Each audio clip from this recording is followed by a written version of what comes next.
important resistance. Okay, that's where the recent highs are made. But so far, we're only seeing a correction that is similar to other prior corrections within the uptrend, and we've held.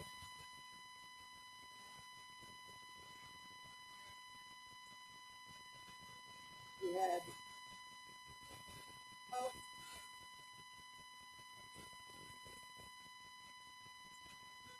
21.41.32. But because we also had key price resistance on the weekly chart and on the monthly chart and on the daily chart, and we also had timing, we still have to watch for possible failure underneath that high. So yes, the preferred scenario and trend trade setup is the buy side against that last low. But if you are long, I want you to tighten up your stop, at least move to a break even as you go, because you want to be aware of what could basically screw up that prediction.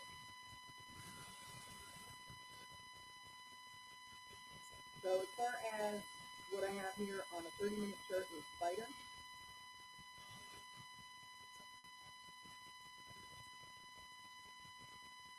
This is still a bullish pattern from this last low. I already had some support in here for you underneath the market, but now I'm going to add a projection there and an extension here to it overlap.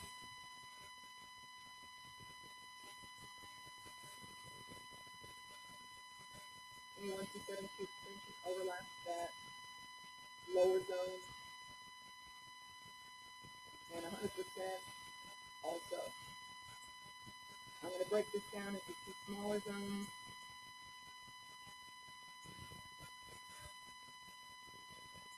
$206.42.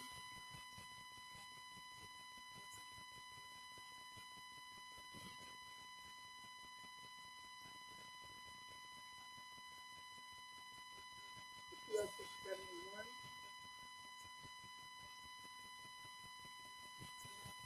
Actually, I think I'll put that one extension back in here. It's a little bit higher.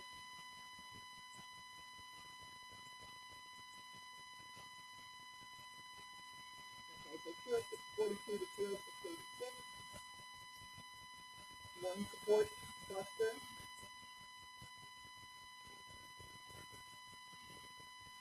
And then 206.04 to 15 is the second area.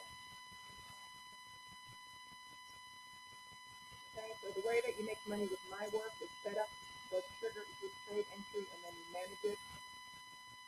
If you don't know what a trigger is,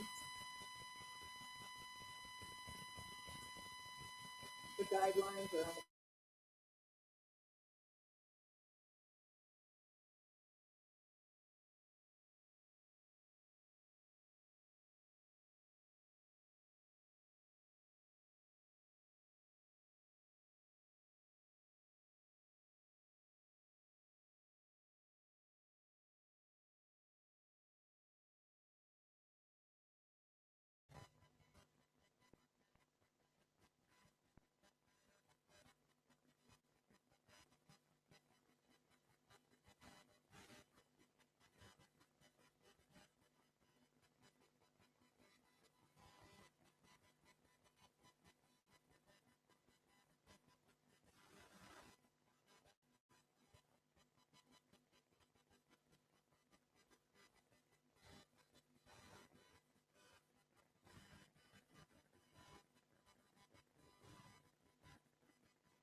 The buy numbers are right on the chart. They're directly on the chart.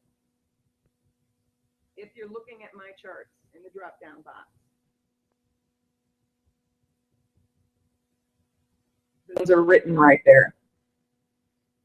I didn't write the one in GoPro, so let's see, that one is 39.21 to 44.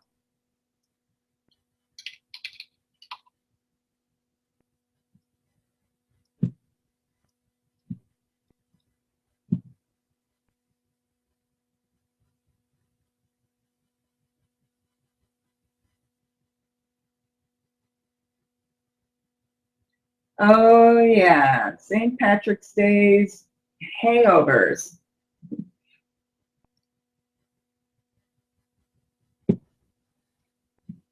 Yeah, it's probably not a good idea to trade if you're hungover, but those are the setups.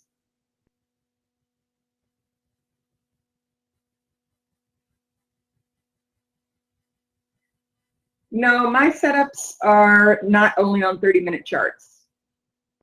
The end of day updates focus on the daily charts and the weekly charts and some 30-minute charts. But the bigger picture work is what I start with. Yep, happy hangover day.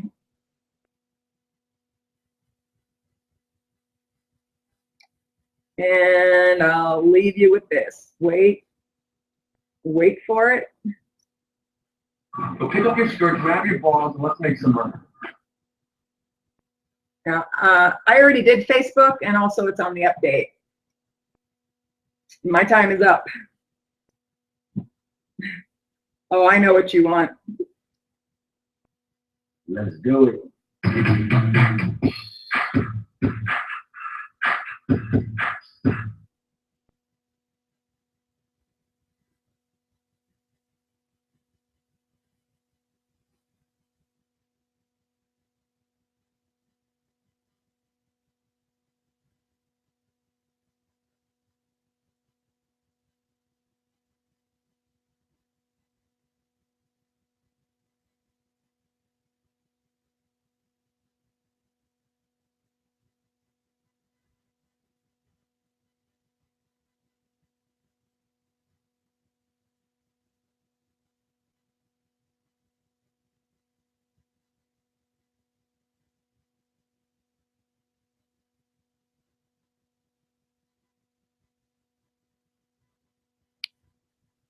All right, guys. Thanks, Carolyn and everybody.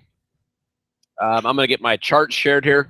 Let me just double check, make sure you guys can hear. That's always like 98% of the battle. All right. So what I'm going to have to do here, I'm going to start sharing my screen, but I am operating, of course, I'm in the Caymans, so I don't have my usual setup, and I will be operating off of one monitor.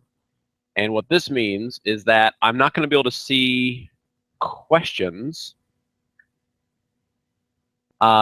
except when I bring up the chat. So anyway, so if I'm ignoring your questions, I'm not doing it on purpose. It's because of a legitimate reason.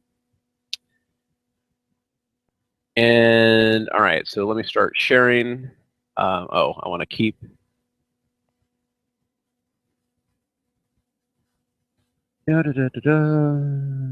Great. Okay, so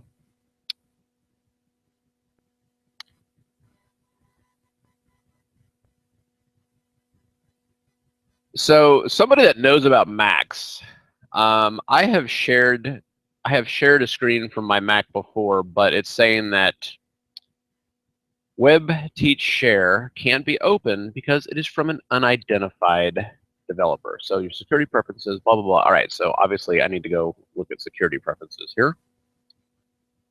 So guys, if you want to hold with me just a moment, I think I know where this is. So, and and it'll be interesting too, because there's a lot of stuff to kind of talk about and cover. Thank you, Henry. Yeah, just where do I go, Henry? I'm in the system preferences. And I'm assuming I'm looking for something called security and privacy, maybe? Yep, okay. All right, general.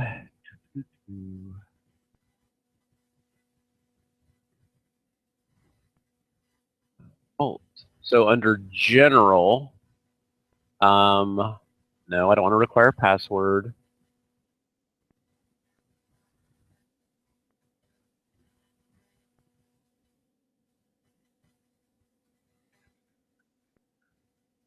Okay, so, oh, was blocked from opening because open anyway. Oh, interesting. Okay, so that's all grayed out. However, is an application, you make sure you want to open it? Yes.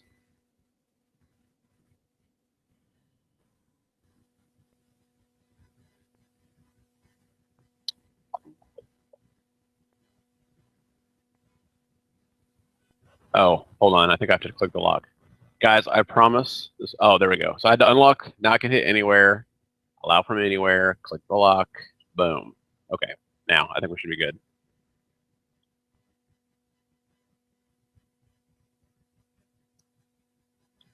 Not sure this again. Run. Ooh, man. I think I'm going to skip that version of there. All right. So can you guys see right now? You should see a screen, and you should see Carolyn's charts. Like I'm looking at Carolyn's charts right now. Okay. So what I'm going to do is I'm going to minimize this, and then you're going to see my Thinkorswim platform. Okay. Now, what's going to happen is when I minimize this, I am not going to be able to see your questions. However, I will bring it back up and double check. Okay. So I just want to double check if my sound goes out or something like that. The guys will let me know on Skype. Now, I did want to look at Carolyn's stuff real quick. So GoPro looks interesting. Priceline, we do have a trade on that. Spiders, of course, are going to be blah. Tesla, interesting. And okay, so that gives us enough. All right, so what I'm going to do is I'm going to minimize this. Now, I'm assuming you guys can see my platform. And we're going to dive in and just take a look at that. And I'm just going to double check real quick and make sure. Yes, yes. Okay, so here's what we're going to do. What I'm going to start off doing is, because it's a slow day, obviously, FOMC, what I'm going to start off first is just going through my current positions, which are minor. You can see with a $216,000 account. So just for those of you that are in the open house, this is an account I set up specifically for the trading room. Started the year at I think it was $155,000. The goal is to make 2.3% a week, give or take, with a combination of mostly option plays, but also utilizing futures for hedges. Okay, so this is a real account. It's not a paper account. If we scroll down here, so far year to date, up $61,000, and there's been no big trades. I mean, it's been like, you know, a big trade right now is a couple of $1,000. So it's not like, you know, there was one trade that has made or break, you know, make or break this account. So a question for you guys real quick, is the font size here okay, or is it too small? That's something that I could fix if needed. It's okay. All right. You guys can see it. I think it'll be easier with that. Okay. So let's just go through each one here real quick. So one of my favorite trades that we've got on right now is AZO. Okay. So if I drop this down, you'll see that, you know what, let me, I'm going to log back out real quick, and I'm just going to make this a bigger font because I'm guessing that is a little on the small side here. You guys didn't know how to do this. Now you can know how to do it. And let's do, oh, well, no wonder. Let's try large. And I'm not going to switch the memory right now because if something's going to go wrong, it'll go wrong when I switch the memory right now. Now, down here in Cayman, I did have a fiber installed into this condo. So it's like 100 megs down, 5 up. So I actually get a pretty good connection. So that's something that was nice. And then, so I'm able, when I'm down here, I'm able to trade. And it's really weird about being down here is that time actually stands kind of still. Like when I'm in the office and I'm trading, the time just goes by fast, fast, fast. Here, I found, you know, I can get up in the morning, I can paddleboard, I come back, the market hasn't even opened yet. I can trade for a little bit, go back and paddleboard again. It feels like I've been out on the water for hours, and I come back and like 30 minutes has gone by. So that part is really cool. All right, so while that's thinking about wanting to get something going, I'll come back here and look at questions again. So I am intrigued. I do want to look at GoPro and Tesla. I don't know if our target has been hit yet on Priceline. We will take a look at that. And otherwise, of course, we'll look at Apple. But otherwise, of course, we got FOMC. So we don't want to load up on a bunch of positions prior to that. So this is awesome. So it's thinking about actually logging in there. So I'm glad I changed that. To the lion, yeah. Rut is flat on the day now. Well, so how will the FOMC impact TLT?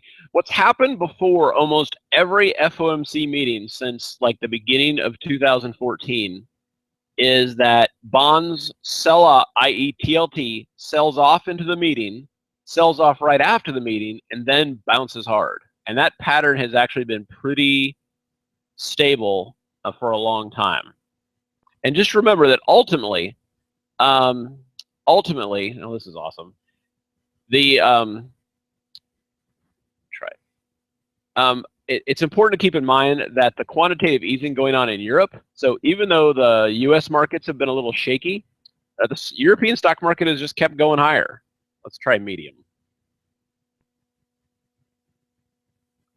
So it's important to keep in mind, and what's also going to be interesting too, so I will be in Hong Kong and Shenzhen next week, and they're starting to allow options trading for the first time ever in the Chinese marketplace. So what I will be doing there also is just kind of, I always like to have what I call boots on the ground, and boots on the ground just simply means being able to go there and talk to locals, what's going on in the economy, what are you seeing, and you just learn so much by picking that up. A lot of times, when you're seeing stuff in the press, it's kind of too late. It's like 6 months old kind of news. And I have a great idea. I'm just going to go back to what was working here. And, so by the time the press gets wind of it, you got to remember too, and let's go to a metal background, and we're going to go back to small, and maybe that's what's going to work here. But by the time the press gets wind of it, it's usually like, 6 months old. It's something that has been happening for some time, which can be strange that way.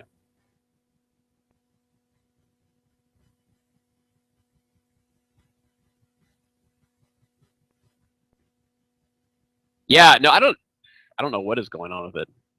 So we'll give it a second here. I'm going to put it up here in the window, and then I can actually sit here and at least answer questions. So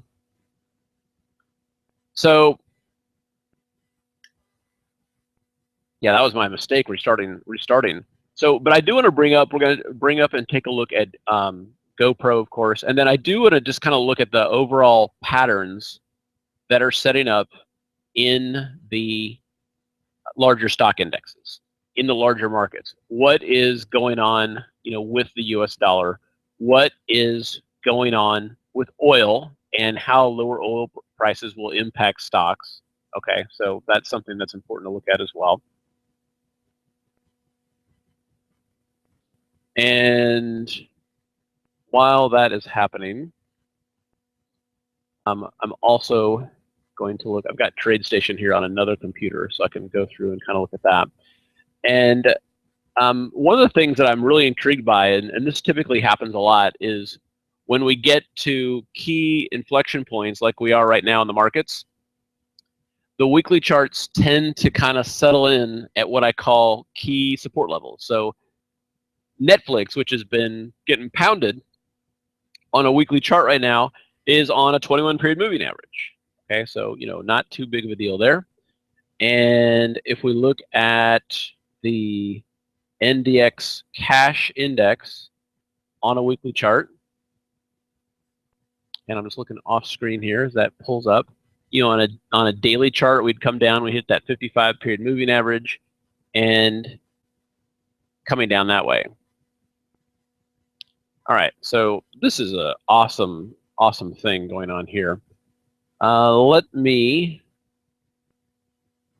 try one more thing and just put it back to exactly what it was before.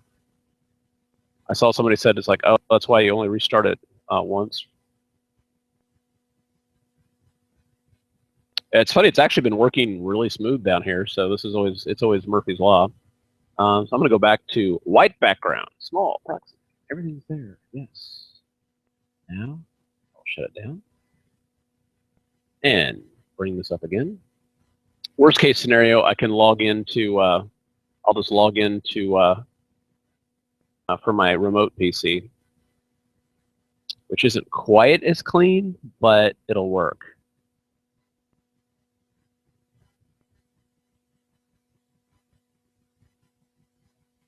In fact, I'm just going to start that here real quick.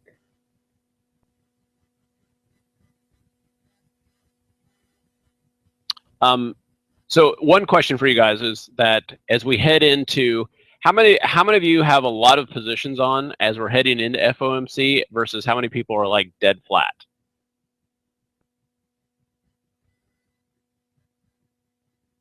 Dead flat, almost flat, in between, flat, very long, flat some, one lot, very few. My positions. Yeah, that sounds about right. So we got a couple people that are very, very long, and a lot of people who are flat, which that's good. Overall, I mean, I'm comfortable having positions on during FOMC. You just don't want to, I always kind of look at it as you just want to have a position that have a portfolio that's fairly balanced. So for me, if the market tanks or if the market goes higher, it's not going to be a huge difference either way. I'm leaned towards the bullish side. So, there's that. All right, so I don't know what's going on with that, so we're just going to try something different here. And, well, you know what? Actually, let me try this real quick. I'm just going to kill the screen share. And then I'm going to either bring up TeamViewer or just see if for some reason that was interfering. The Java there was interfering. And then we'll dive in and we will start looking at some of these markets. And some of the things that at least I like to look for, as going into an FOMC meeting and that kind of stuff. And so what I'm going to do is I'm going to bring up TeamViewer, which is a software tool that allows you to actually access your computers and stuff from home. So in this case, I can actually log in and just kind of see what is going on my desktop, which actually has a much better and stable internet connection. And I've actually been using it a couple times that way here too. So let's see here. Let's do this. And I want to show you too, just kind of how I'm setting up prior, prior to FOMC and all that kind of fun stuff too. Just that.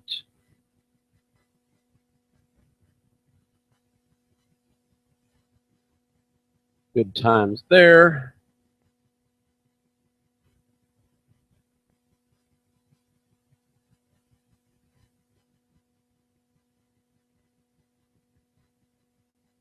All right. So what I'm doing right now is I'm just bringing up my computer from my desktop at my office in Austin, which I can then share in theory with you guys, and then we'll get kind of rocking and rolling.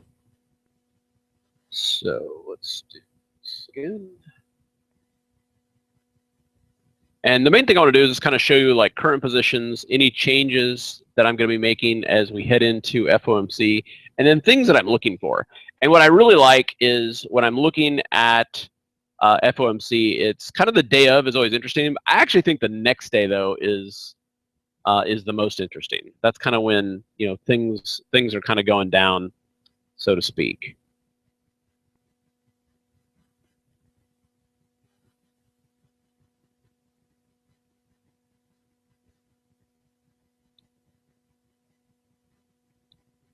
And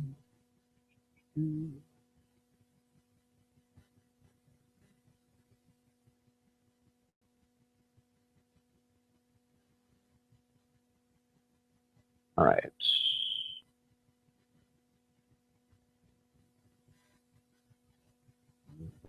Here.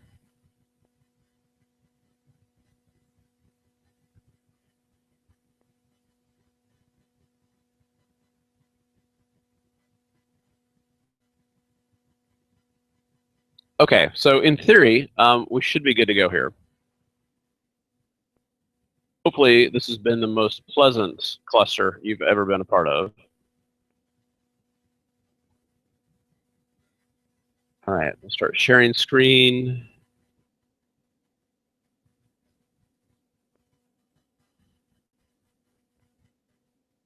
All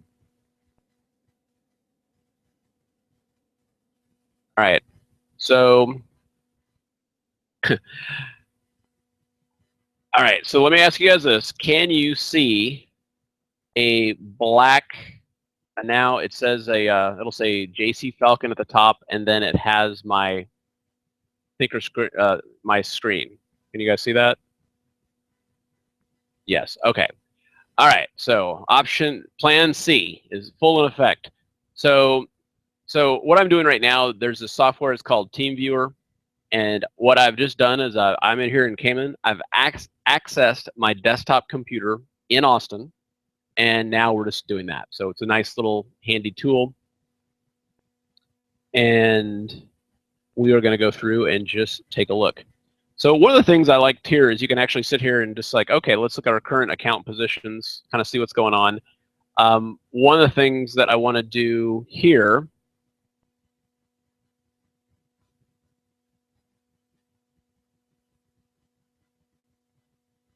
almost drag that here. There we go. Is kind of go through and just kind of see what is going on here. Okay, so what I have different allocations here. I have trades that we've done in the trading room, trades that are in the silver portfolio. Jazz is having a pretty good couple of days. We're going to talk about that. And then we just recently did a class, just kind of doing any follow-up from there. And let's just kind of go through them. And so I'm going to come over here. We're going to start off with the charts. And for this, we're not going to need really the active trader window or anything like that. And I just want to look at it kind of a daily chart and just kind of see where we are and just kind of take a look here. So with the daily chart, just a very simple daily chart here. We've got a squeeze and we've got the waves. And I am going to just delete the open interest there.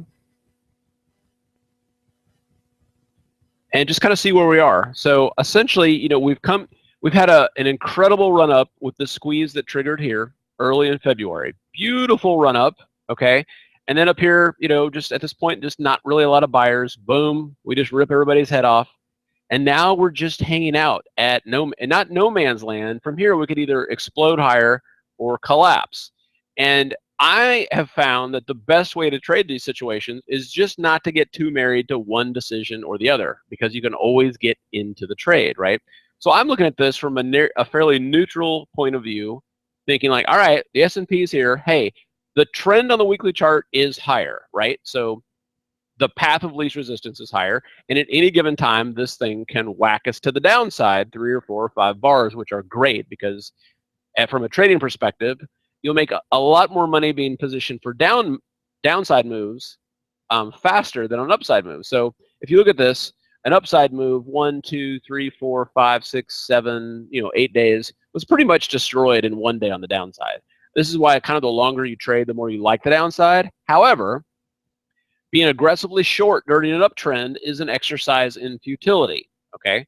And getting too aggressive here to the downside right before our FOMC announcement, and I think too aggressive to the upside also is a little risky. Small size, sure. So let's look at our first position, AZO. I love this stock. To me, this stock could care less what the FOMC is doing, okay? This stock doesn't care if FOMC starts getting aggressive with rates. This stock doesn't care what the FOMC says. People are buying used auto parts, and this store is executing well. Okay, so how did we structure this trade? Well, with options, you've really got to take premium decay into account. Okay, so for this one, Here's the April series. Well, let's come down here. So here, the main thing here is I bought the $640 call 30 days out.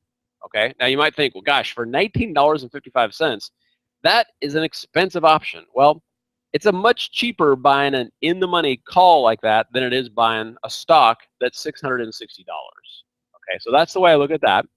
And then offset it, sold the 660 calls that now expire this week.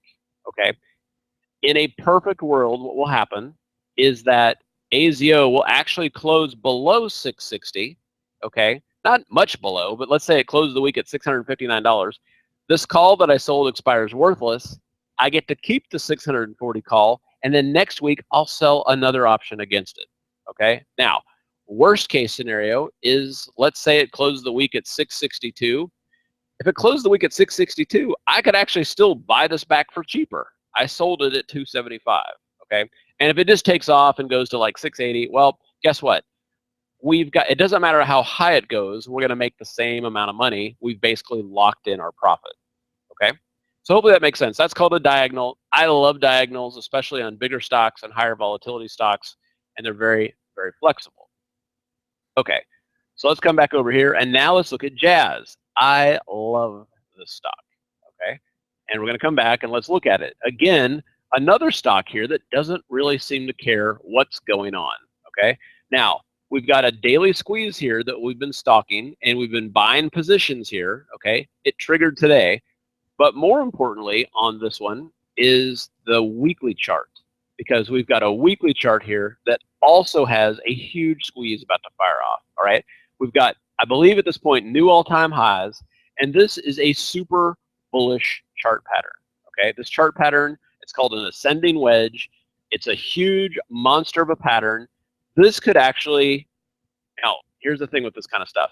It doesn't mean that it's going to work, but what I have found is that big moves tend to have weekly squeezes and very bullish chart patterns that have been forming over a long time. This is one of the more bullish setups I've seen.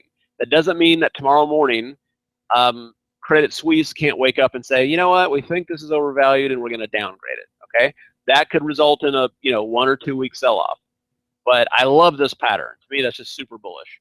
So how do we set this up? Well, with Jazz, this setup was so good. I actually did buy these yesterday, and we texted this out, so hopefully you guys got it. So I went deep in the money and got the 170 calls 30 days out. Okay, for $13.75. Texted that one out yesterday. Got a nice profit in it, but to me, this has the potential to double. So I am in no hurry. What I'd like to see is that we could get up to upper extensions and then turn this into a vertical, okay, or turn this into a diagonal. And then also on the from the newsletter, the 185, 195 call debit spread, which expires this week, has come back from the dead. And then we've got the 185, 195 call debit spread. This is one we bought for $2, and it's got a maximum profit of $10, and it's already cruising on its way. So right now, if you said, hey, John, what's your favorite trade out there right now? This is it. This is just something to me in terms of an individual stock. I call this a honey badger stock. Honey badger don't care what the market's going to do. This thing is poised to go higher. Okay, so this is the kind of thing that I like to be long in this kind of environment. All right. All right. So now let's look at KYTH. This is one I'm not a big fan of. Now, this is a biotech stock. I've got it 30 days out, and we're kind of reaching my threshold on this. Okay, I'm down $1,900 on this position, and at this point, I'm kind of looking and saying, all right, does this thing have any? Is there anything here? We were looking at a favorable ruling from an FDA announcement. We actually got it, and we got a weekly squeeze. But since then, it really wasn't that exciting. They got the ruling 17-0, and since then they've done nothing. So it's been a little bit of a bust. And my attitude towards stuff like this is that if a stock is not doing what you thought it would do, or a market if it's not doing what you thought it would do, don't overanalyze it and try to think, gosh, what should I really do with this? Get rid of it. Okay, so I'm looking at this going, you know what? You are not doing what I thought you would do, so you need to go. So on something like this, and I think this is one of the things that in trading that a lot of people struggle with, especially early on in their careers, is that you might look at something like this and say, hey, you know what? Gosh, I thought that my analysis was right on this, so I'm going to stick with it. Screw that. If it's not working, this is what the difference between a retail trader, and all retail traders are trained as analysts. Okay, if you're trained as an analyst, you look at a stock chart or you look at a futures chart or whatever it is, and you make a projection on it. You say, oh, based on the set should go here. So then if it's not working, you struggle because maybe your analysis is wrong. Well, guess what? It doesn't matter. Even if you've got a 90% success rate with a setup, 10% of the time, it's just not going to work. And you never know when that's going to happen. Okay? So this to me was a positive setup. It ain't working. I'm cutting it loose. Okay? So Brian, if you could just text that out and just say, hey, I'm cutting KYTH loose. We may revisit it at another time, but at this point, it is not doing the job that I had hired it for. Thank you. And I had hired it to make me money, not to sit there and have me wonder what it's doing. Okay? So that's part of the success in trading, is that when you have things that aren't working, you cut them loose. That's what makes small losses. Your best loss is that small loss, not the one that keeps piling up over and over and over again. All right. So let's look at Twitter. So Twitter here is losing a little bit of money, but it's not doing bad. Let's first look at the chart. Is this something that we want to hang on to? Okay. Twitter. So Twitter, I'm looking at this going like, all right, well, this daily squeeze, I was looking for it to actually go higher, and now it's actually triggered to the downside. Okay, well, that's interesting. And then, so first of all, the squeeze, I tried to sneak into the squeeze, and it's not doing what I thought. But if I look at the weekly chart, there's actually still some upward momentum here. So this is a little bit of a mixed bag. And again, I found for me, the specific trade on this was, hey, the weekly chart looks good here. We've got a little bit of a pullback. And if we look at the daily chart here, this squeeze could trigger off long, and we've seen how positive that's been. Well, the market's selling off, so Twitter's selling off. Now this one, if the market reverses today, most likely will reverse with the market. Twitter is not a honey badger stock. This is one that's going to move with the market. If the market goes higher today, Twitter will also go higher, and that squeeze will reverse. Okay, so this is, now KYTH, that was a bet purely on an individual biotech stock. It's not working, cut it loose. Twitter here is a bet on the stock market. Instead of buying calls on the spiders, it's making a bet here, like going, all right, I think after the FOMC meeting we rally. I could buy calls on spiders, or I could buy calls on Twitter. So now I'm going to come over here. I'm going to look at Twitter and just think, all right, is this something that I want to keep? Now I've got a $44 call option 30 days out, and I've got a $50 call option I sold that expires this week. Now obviously I sold that at 21 cents. Right now it looks like it's going to expire worthless. I think it's safe to say I'll be able to keep that premium. I've got a butterfly here, and I've got a straddle. So I can look at this and say, all right, well, let's see how much risk I've got in this thing. I mean, I don't want to risk more than 2% per position. So if I look here at Twitter and just say like, okay, what's my risk on this? It's kind of like, well, if this thing, really tanks and drops to like 42, I could risk like $3,600. Okay. My max risk on this is 2% per position. So on my account, that's about, about 40 something, a little over $4,000. So that's not too bad. And then if this goes my way, a potential, at 50 would be the max profit, and that would be a profit of about, $2,700.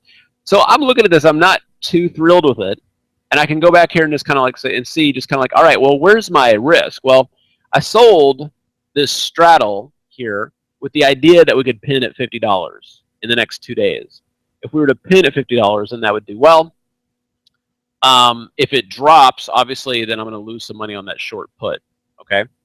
If it rallies, then that could actually turn into a pretty decent winner. So I'm looking at this as there's not a ton of risk here. In terms of an expected move, we're talking $1.36.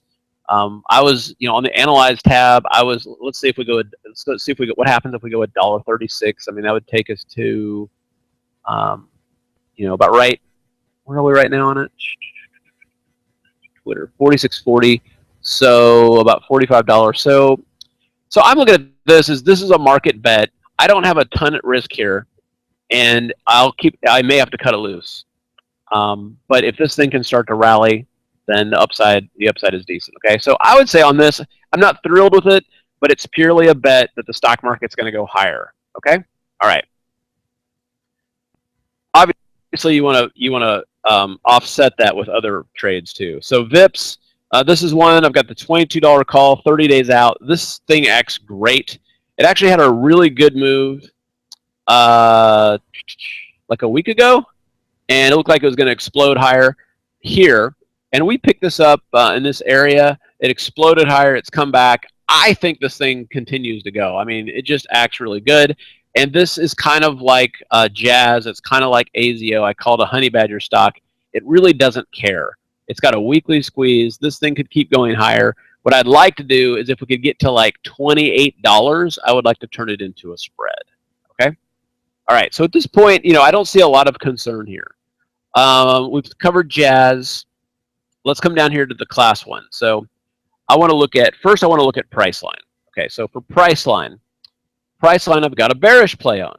Okay, so in this kind of environment, I think it's important to have both bullish and bearish plays. With Priceline, I saw this thing, rally up to trend line resistance, and I was kind of like, wow, that thing is a pig. Let's sell some calls. And so here we go. We came up. Sold some at-the-money call spreads, and since then it's been falling. Okay, a pretty textbook type trade, but with options, you just kind of want to know where the best risk to reward is.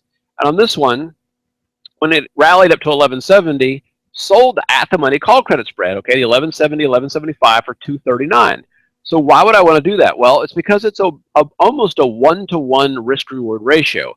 Meaning if Priceline would have exploded through that trend line, okay, not a big deal. It's not like a 2 standard deviation spread where you're risking 15 to make 1, okay, which is great because that's going to expire worthless 95% of the time.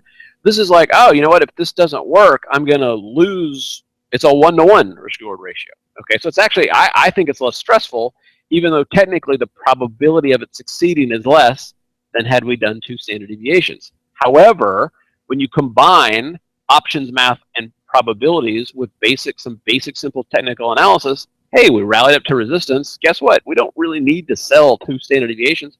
We can sell it right here because the odds is that it's going to at least have a little bit of a pullback here. So at this point, so an important thing to keep in mind, especially with Priceline. So with Priceline, I sold this for $2.39. Right now, I could buy it back for 82 cents and book a profit of $1,565.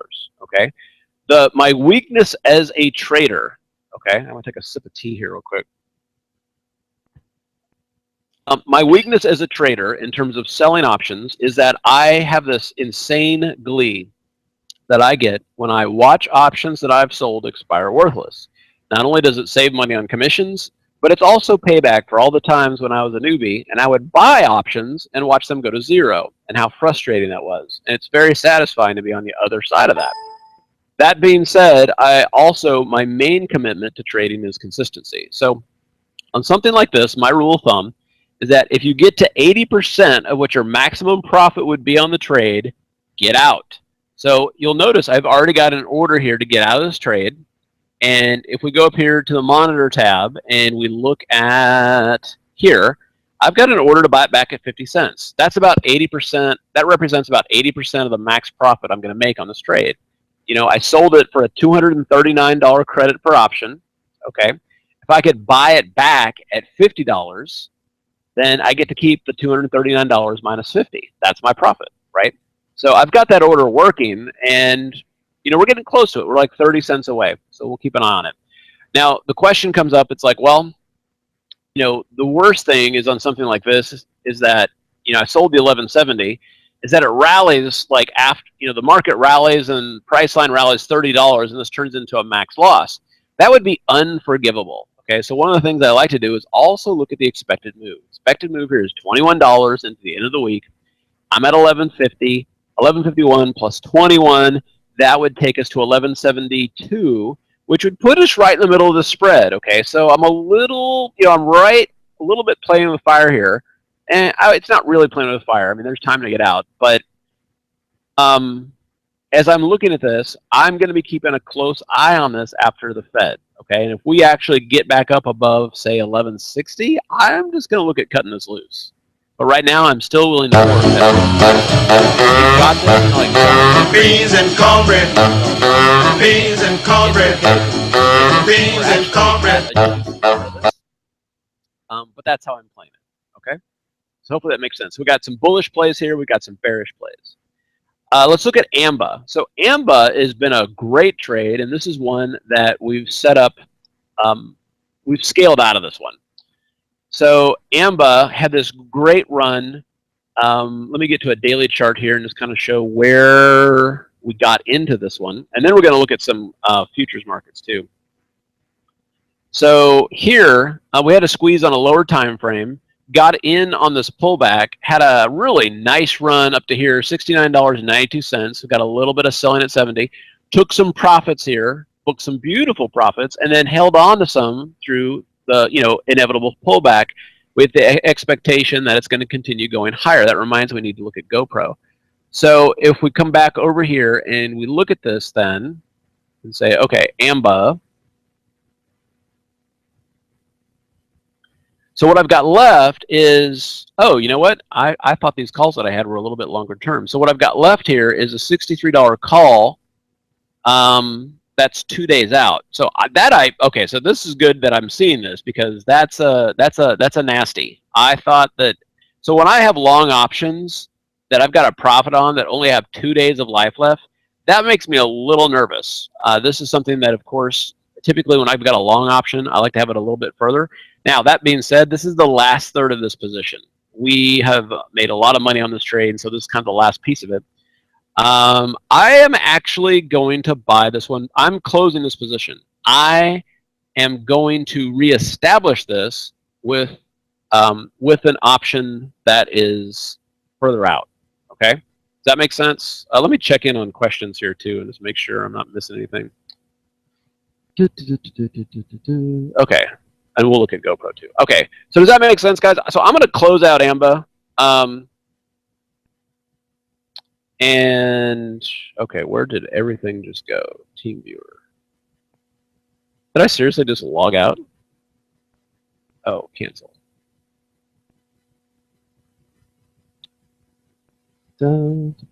Wow, I'm glad I did that.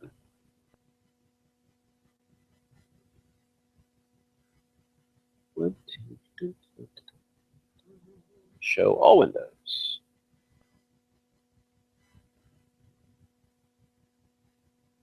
Yeah, we're going to look at Alta too. And I'm just confused as to where my TeamViewer window go. Okay, hold on here.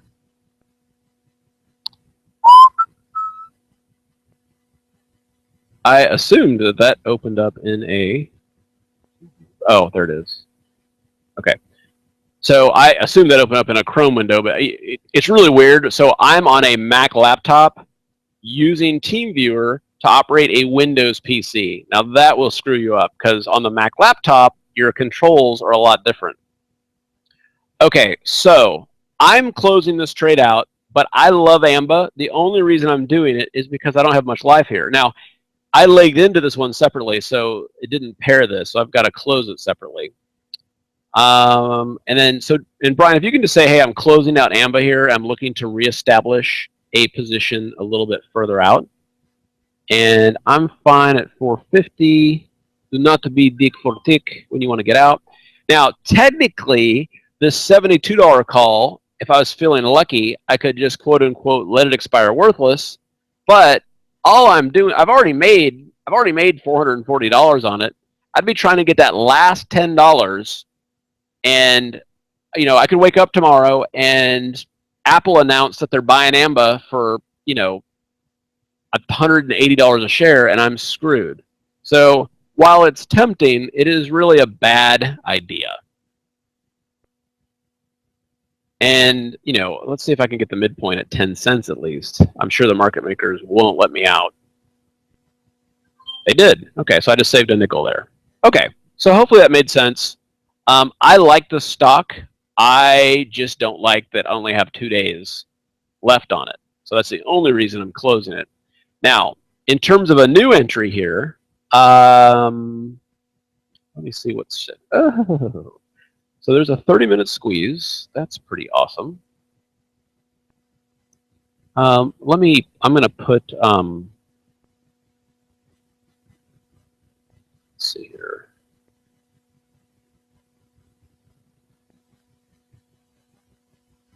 Okay, so 30-minute squeeze is just starting. We're down here at support. So I do actually really still like that stock. So what I'm going to do now is I'm going to come back to AMBA and set up a new trade, maybe a diagonal. Let's look at... So expected move $4. We're at let's call it 68 plus 4. So 72. So we could sell these 50-cent options, drive me nuts.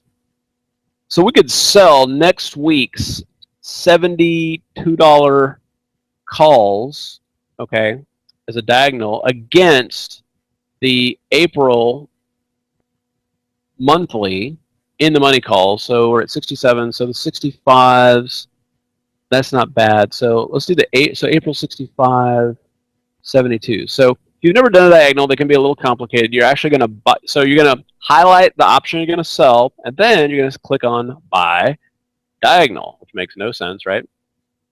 The one I want to buy is April. Okay, so that makes sense. But I want to buy the $65 call. Oh, and I don't want to buy this series, so I want to buy the April monthly. And I know there's an easier way to do this. I always joke that I kind of do things the long, complicated way, and then Henry and Don do it the fast, streamlined way. Okay, so now we can buy this diagonal. I'm buying a $65 call. In fact, it might make sense to go a little further in, but that's okay because we've got 30 days on it. And then selling that 72 cent, make that 10 contracts. And let's see if I can get it for 415. And I'm filled. Okay. So all I did here is, again, in a perfect world, AMBA next week rallies. It stays just below $72. We collect all that 52 cents of premium. And the stock then continues on its merry way. To me, it just wasn't worth the risk holding this position with 2 days out. That's kind of like an all or nothing deal. And I'm not really into all or nothing deals. All right, so we're good on price line. In fact, where are we on this? So 80 cents. I'm trying to buy it back for 50 cents. So we're 30 cents away. Now, what I'm going to do here, this is kind of a cool little tool here. I'm going to open this. And let's just move this diagonal to the group trading room. And then we can track it. Boom. And now if we go back up here, we'll see this new position right there. All right, so price line. So let's look at SBNY. Boy, this stock, talk about honey badger. SBNY. And I, for the life of me, cannot get filled on this thing. So that's a 30-minute chart. Okay. I've had an order sitting on this thing the whole time I was in Cayman, and I can't get filled on it. This daily chart, bam. And the weekly chart here. I mean, my God. And look at this. Beautiful Head and Shoulders. Yada, yada, yada. So I've been trying to buy the June 145 calls at $1.65. Like I want to sit on this one, and I can't get filled on it. So if we go back here and look at SBNY. So the implied volatility is low. It's not like, we're having to really pay up for it. And the reason I'm going out to June is because there's a weekly squeeze. And, these 145 calls, yeah, they're out there, but we're talking about a potential 2 standard deviation move. So I'm kind of curious here, just what, most of the time I'm not buying stuff this far out of the money. It looks like though, if I'm gonna get this, I'm gonna have to go mid. And I bet they won't fill me. Got it. Okay. So what I just did here is I bought the 145 calls. Okay, and it is very rare that you'll see me buy out of the money calls. If I'm going to buy out of the money calls, a very specific situation has to happen. First of all, notice that I'm buying calls 93 days out.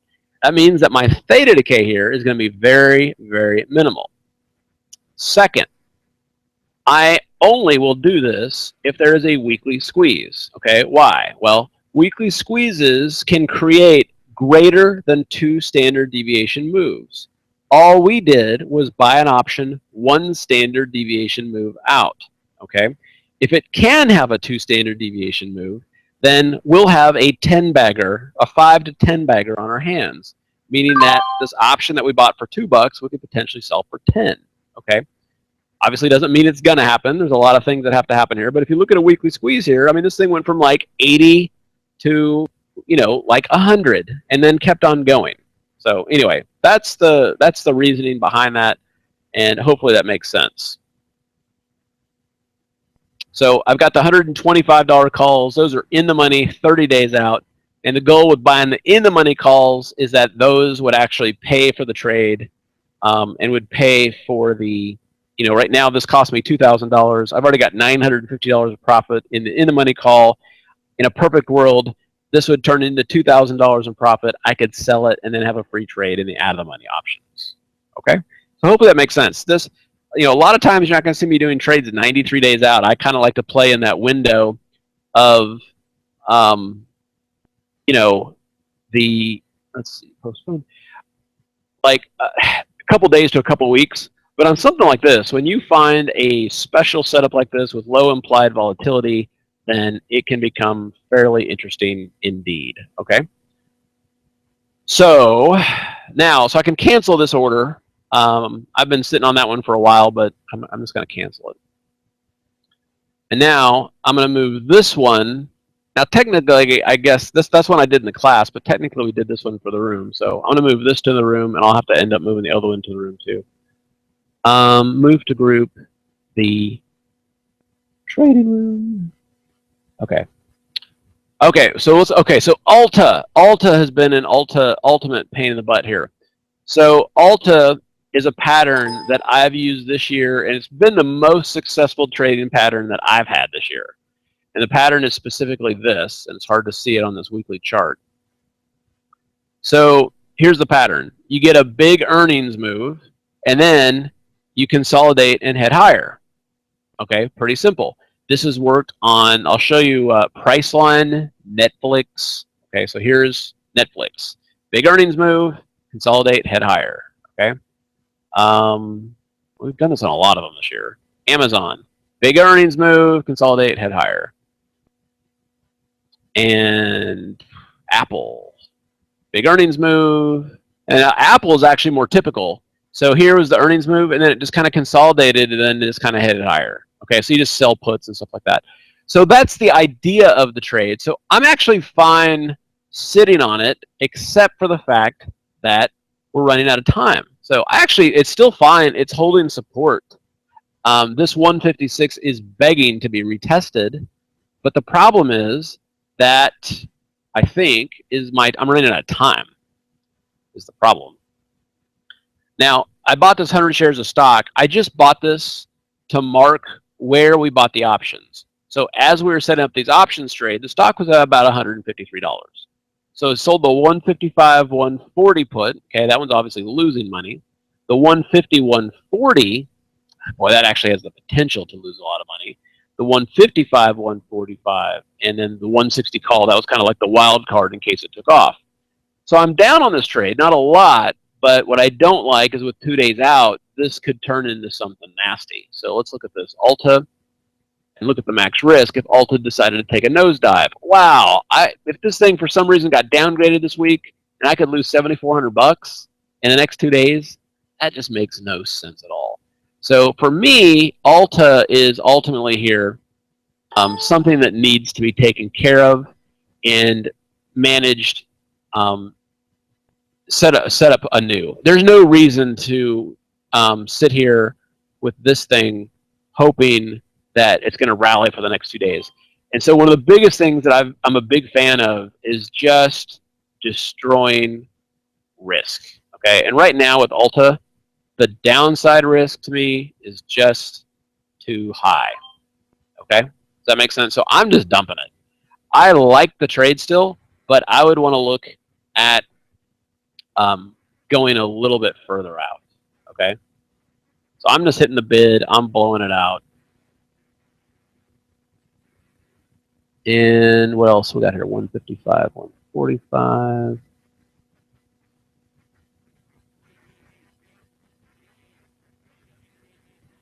And so when you have something like this that's just not really working the way you thought it would, just destroy it. Just, you know, do I wish this would have worked out? Of course. Did I lose a lot of money on this? No. You know, small loss.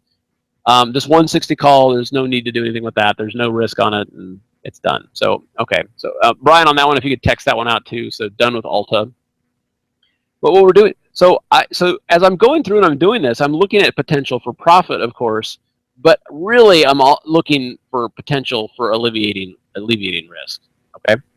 All right. So let's look at USO. This was a fantastic trade last week, and oil, of course, has just been getting hammered.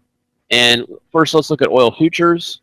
We actually did some short oil futures last week. We're getting a little bit of a bounce here, a little baby bounce. And for USO, you know, we're actually at our target. This was the extended target. So we started off with like 20 contracts. We took profits. And this is one where I think, let me come back here and look what we got here. So USO. So these $20 puts that we bought at $2.48, they're $4.20. They're 30 days out. Okay. That's what we have left. Got the 19.15 put spread, and then this $19 put here. So this is the last third of a position. So we can give it a little bit more room, but that's, you know, we kind of are getting into the extensions that we were looking at on this. All right. So because this is the last third of the position and we've got 30 days, I'm willing to give it a little bit more time. But because the 1272 extension, I believe, was 15.16, but the 1618 would take it down to $14. The main thing at this point is that we're out of 2/3 of our position. We're owning and managing this last third. Okay. Okay. So let me. Oh, I want to look at GoPro here too. GoPro.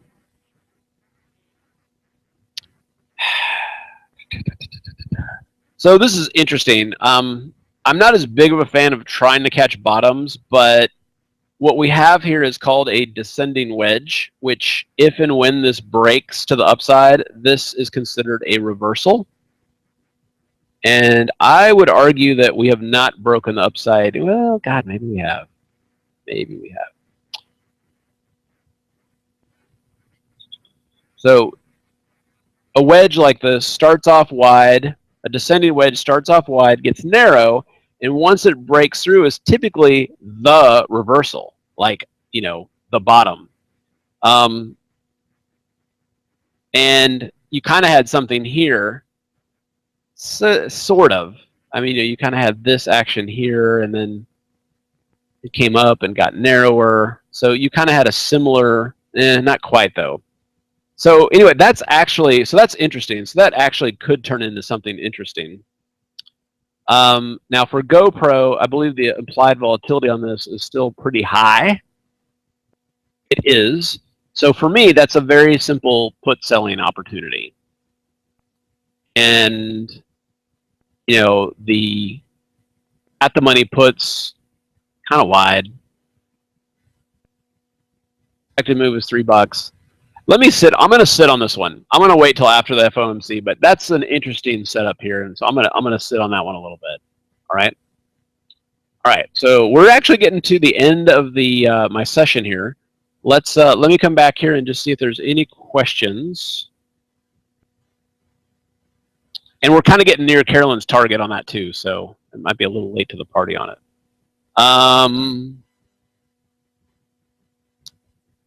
All right, we'll do Tesla, Costco. Okay, I'll look at Costco. Well, Gail, the AZO trade, that was, gosh, we did that last week, but I can show it again, yeah.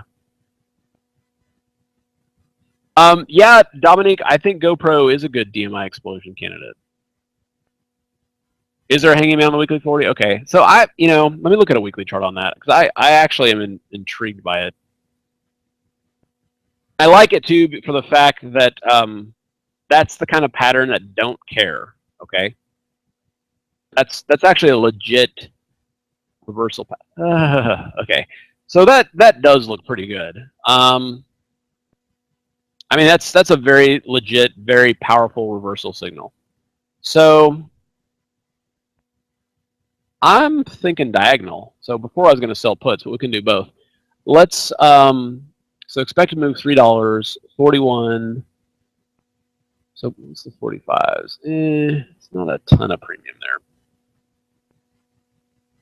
And if we go in the money, and the nice thing is, especially when you have these high implied volatility stocks, you've got to go deep in the money, or you're just going to get annihilated on premium decay. So at least a delta 72, at least a delta 70. So the $38 calls, have some decent intrinsic value, and then we could offset some of that premium by selling the $45, these 45s here. So 38.45. Let me see what that looks like here.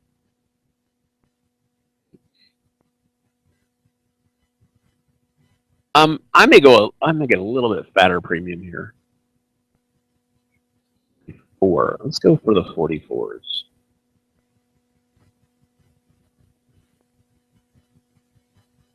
I'm going to buy a diagonal, and then I want to go to the April monthlies.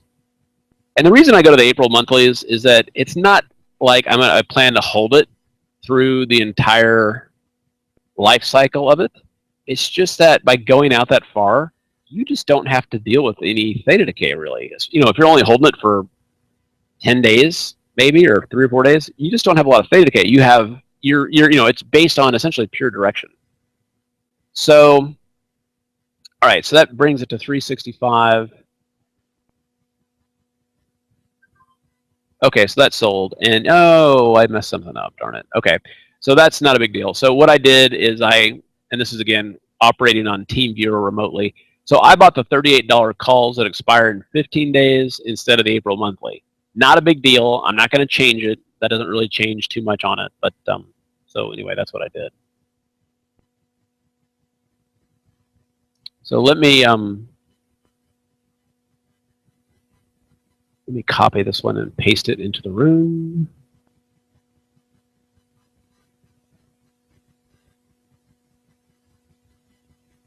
Yep. So I messed up the April note. I meant to buy April monthly, but I did not. Okay, to buy monthly for the one that I did.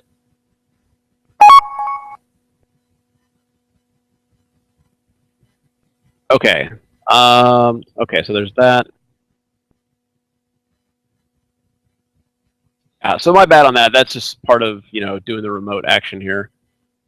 And all right, so does that make sense? Let me see if there's anything else here. And I think let's look at Tesla. And otherwise, I think I am done. So let's look at a couple of the bigger markets here too. So Tesla. I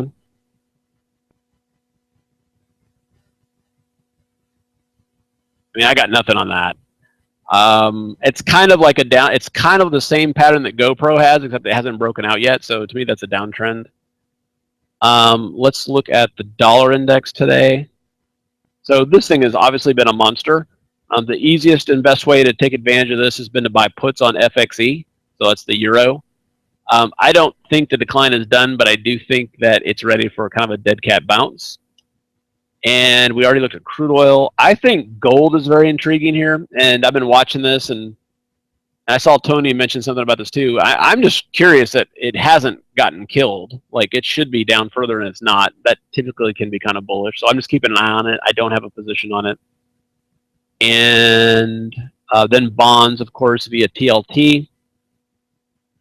We're almost at a buy signal here, but I'm going to wait till post FOMC. So I'm not doing anything with that just yet. All right. Oh, Costco. Yep, last one, Costco. Oh, Costco and GDX. So let's look at Costco. You guys remember last summer when this was that sleepy little $115 stock?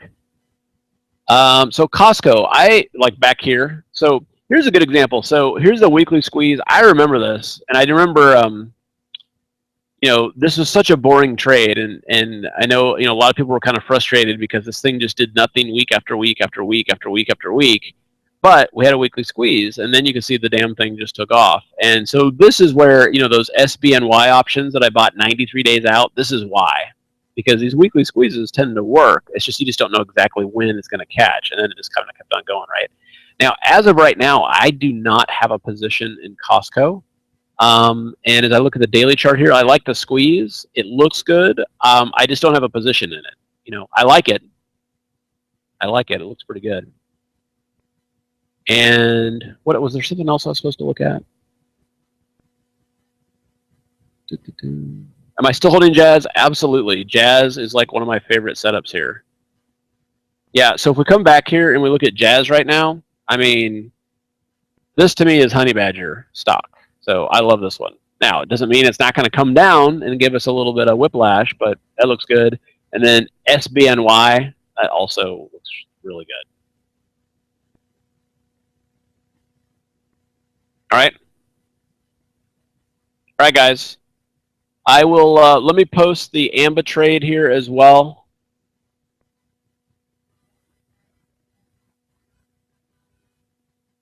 All right, go. So we closed out Ulta, we added GoPro, closed out AMBA, and added a new AMBA a little bit further out. Is that the right one? Yes.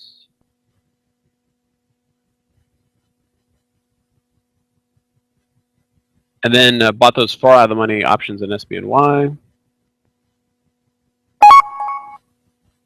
And then, let's see, closed AMBA that expires this week and bought a new position with longer life. Let's see, what else we do? Closed out Ulta. And, oh, yeah, closed out KYTH. And then last but not least,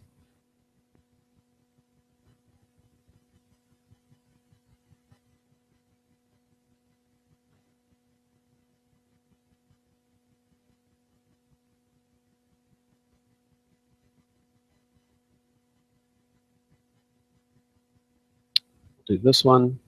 And then,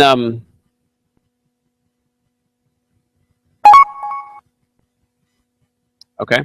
So there we go. So for USO, yeah, you should be in the, for USO, we're in the last third of our position for USO. So if you have not taken any off the table, now's a good time to do so. You should only have about a third of your position left. Other than that, my plan for tomorrow is I'm going to do the close tomorrow. And then, you know, I may just have to do the same thing with the team viewer here, but I will, I may try to get both my computers going here too, so I can show a little bit more stuff. All right. All right, guys. Have a good one. Pleasure doing business with you. And we'll obviously, and I'm going to do videos tonight, and we'll take a look at, you know, post FOMC reaction and all that kind of fun stuff. And my schedule then for tomorrow is I'm going to do the close tomorrow. So we should, I was, which is fun, and I'm going to start doing that on Thursdays too, is just start doing the close. All right. Yep. I'm going to probably do one more dive. I will try. I was getting, somebody was joking in the office, I guess the week before I came down here, somebody like faked death scuba diving or something like that. So I did promise that I would not do that this trip. All right. Have a good one, and we'll see you guys mañana.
So we're starting off a look at the, so I'm just welcoming the folks here in the SO room.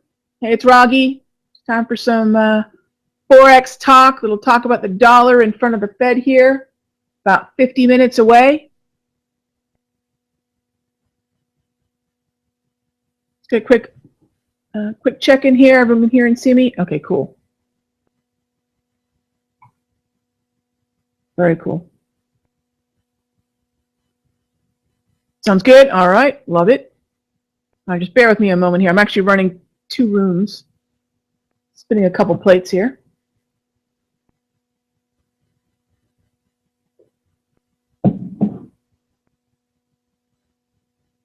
So I'm gonna kind of bring you guys into this Aussie US convo we're having. And then, of course, if you have any questions, go ahead and feel free to type them in.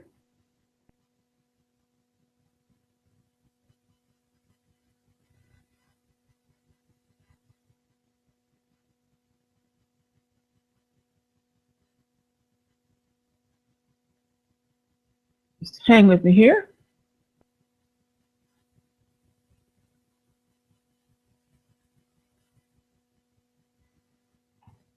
Okay.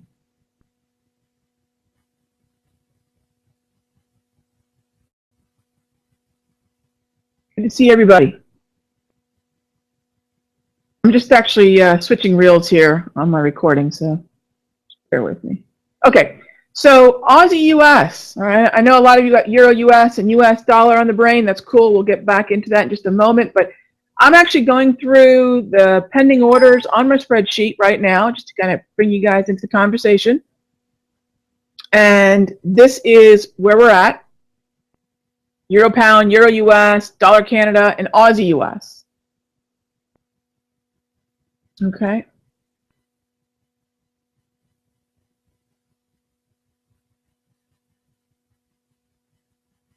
Quick peek at that. All right, so obviously, you know, all eyes are on the Fed, and a big part of what I've been doing throughout the day is trying to find out, and this really is the big question.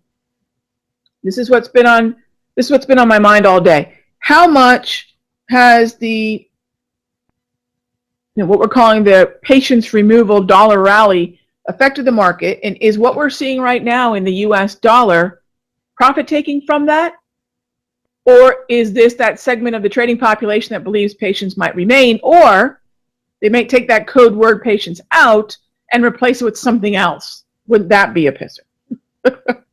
Right? So again, there's 2 swings at this pitch for Janet Yellen. She's got the rate statement, and whatever is uncertain, and she can deduce that by looking at whatever's happening in reaction, the market reaction, and then she can clarify all she needs to in the press conference. So she gets 2 chances really to spin this whole conversation here moving forward.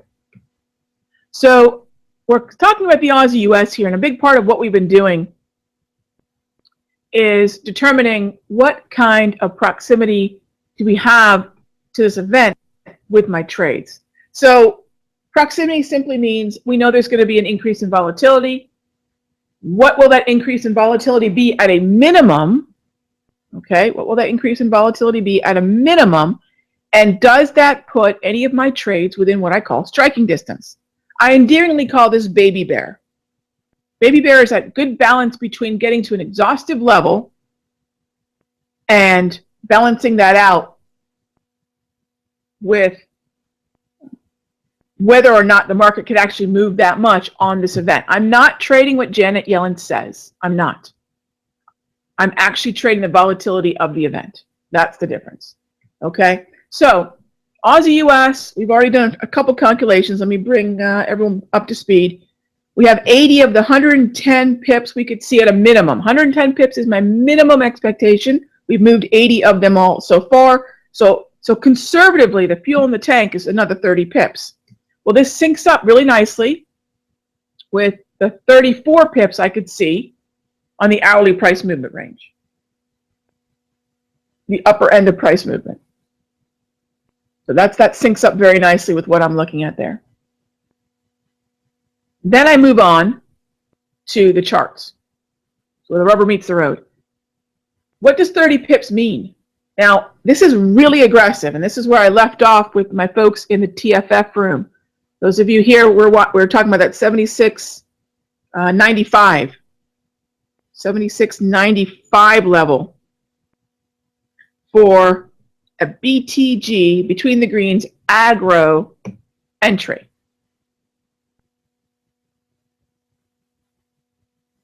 So simply put, how aggressive can we be without getting steamrolled by this event? We could see a whole lot more than 30 pips, but within about 30 pips, we could see our 76.95.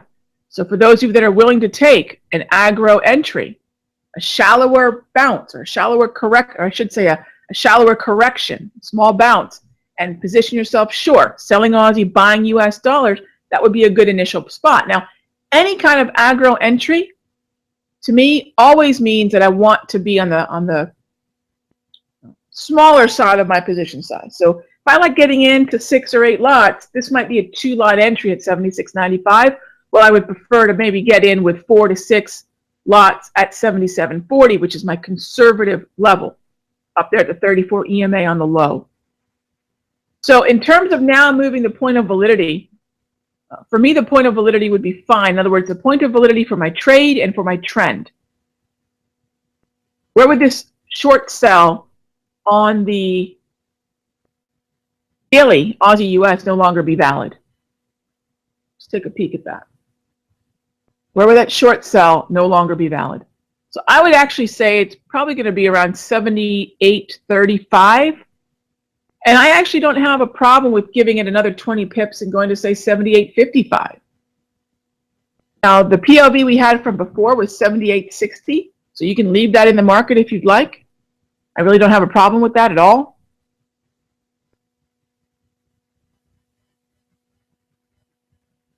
So we could totally look at it that way. Okay. So let's do this.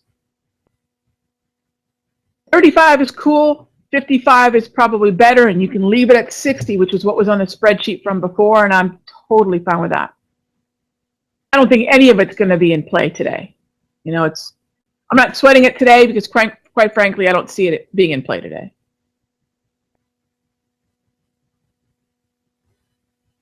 So that's the validity for the trade and the trend up there at 78.55. We can move our entry down to 77.40. But I will say, from a risk reward standpoint, on that initial profit target, it's not one of my favorites here. Now, if I could go down to look at a second profit target, maybe even make that my initial profit target.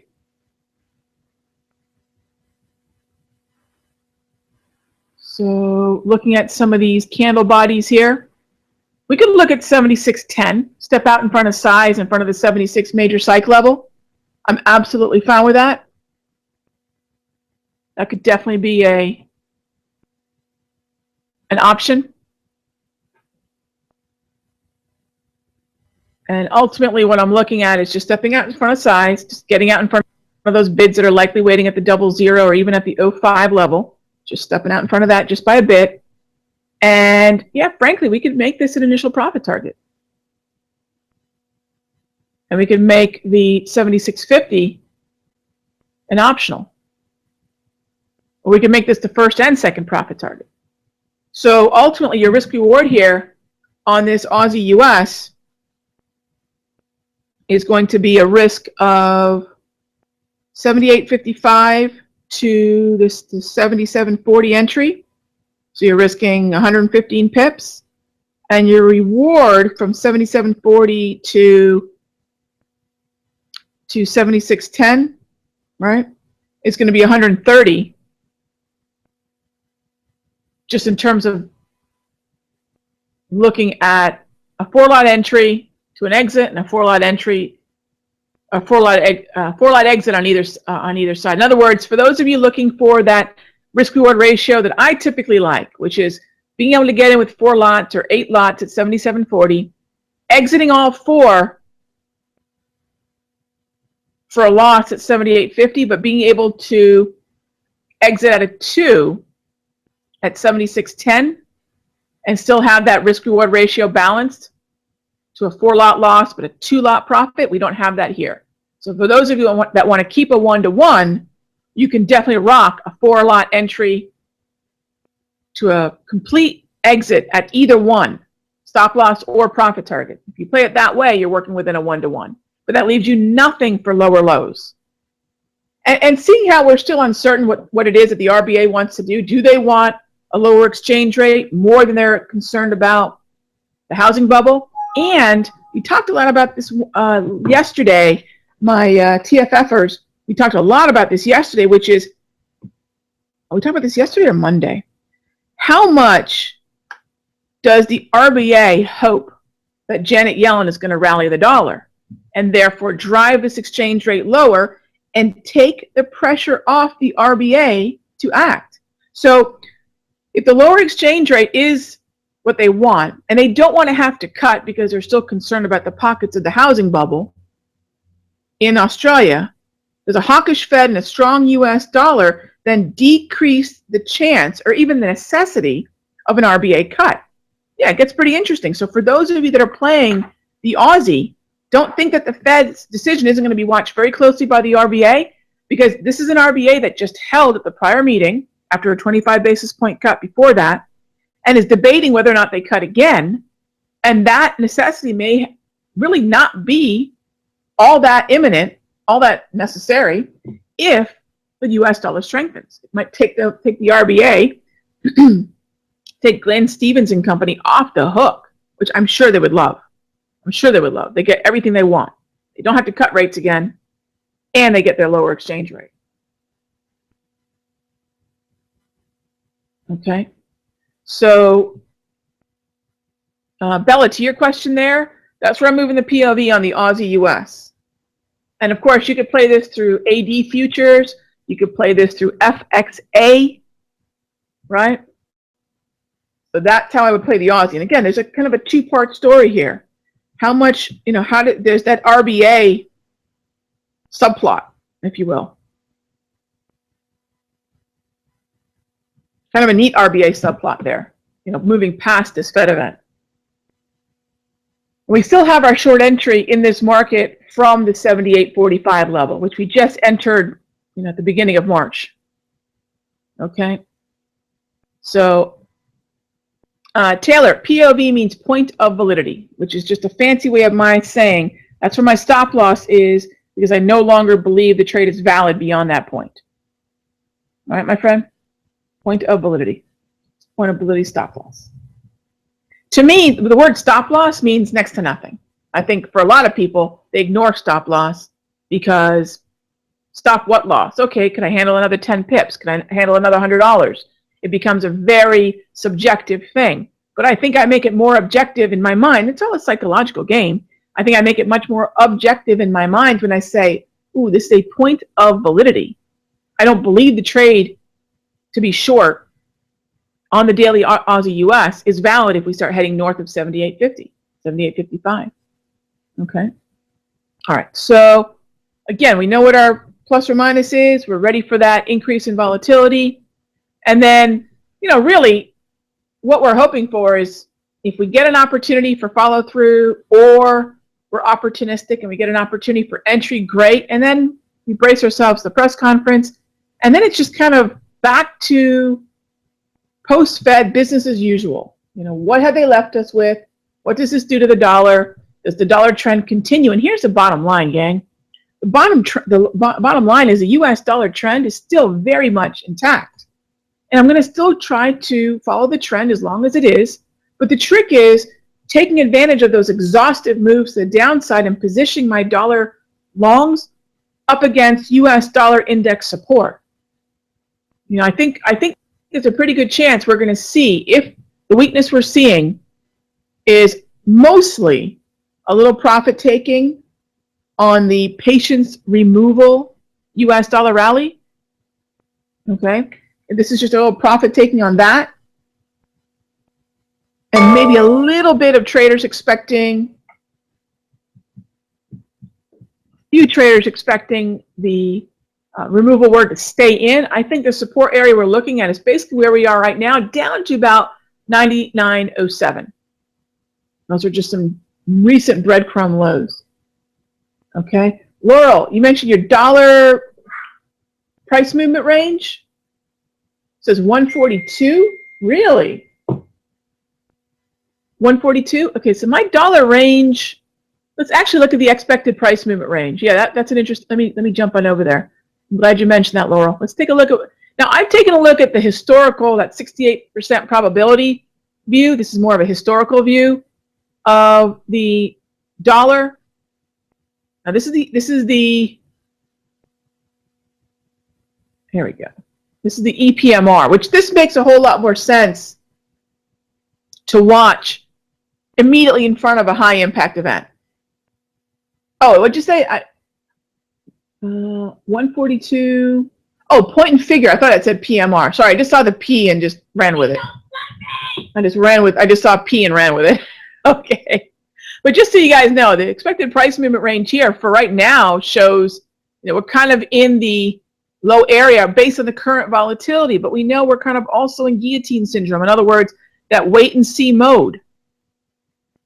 So I don't suspect 90, what is that, 98? Oh, that's 98.50, not 99. I am blind today.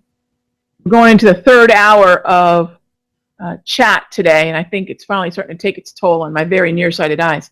Okay, so we could go down to 98. Oh, interesting, because I've got my US dollar swing buy, limit order to buy, parked at 98.80. So if for whatever reason I get a swing and a pitch across the plate at 98.80, I'm taking it. I'm taking it. Okay. All right, so next up,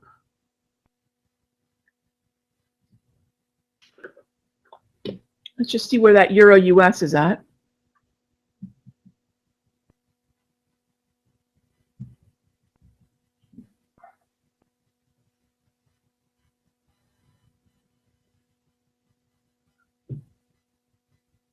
Okay, so 106.67, 106, okay.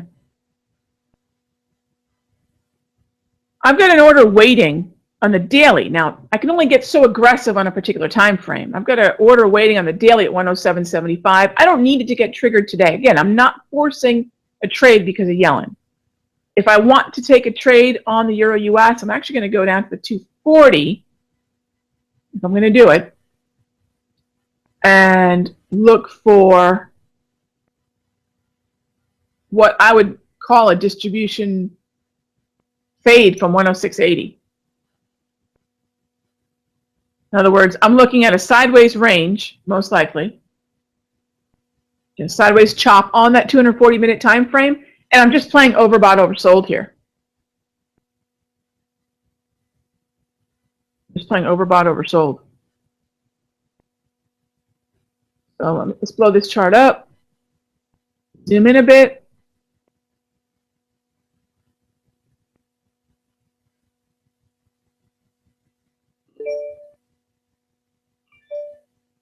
Okay.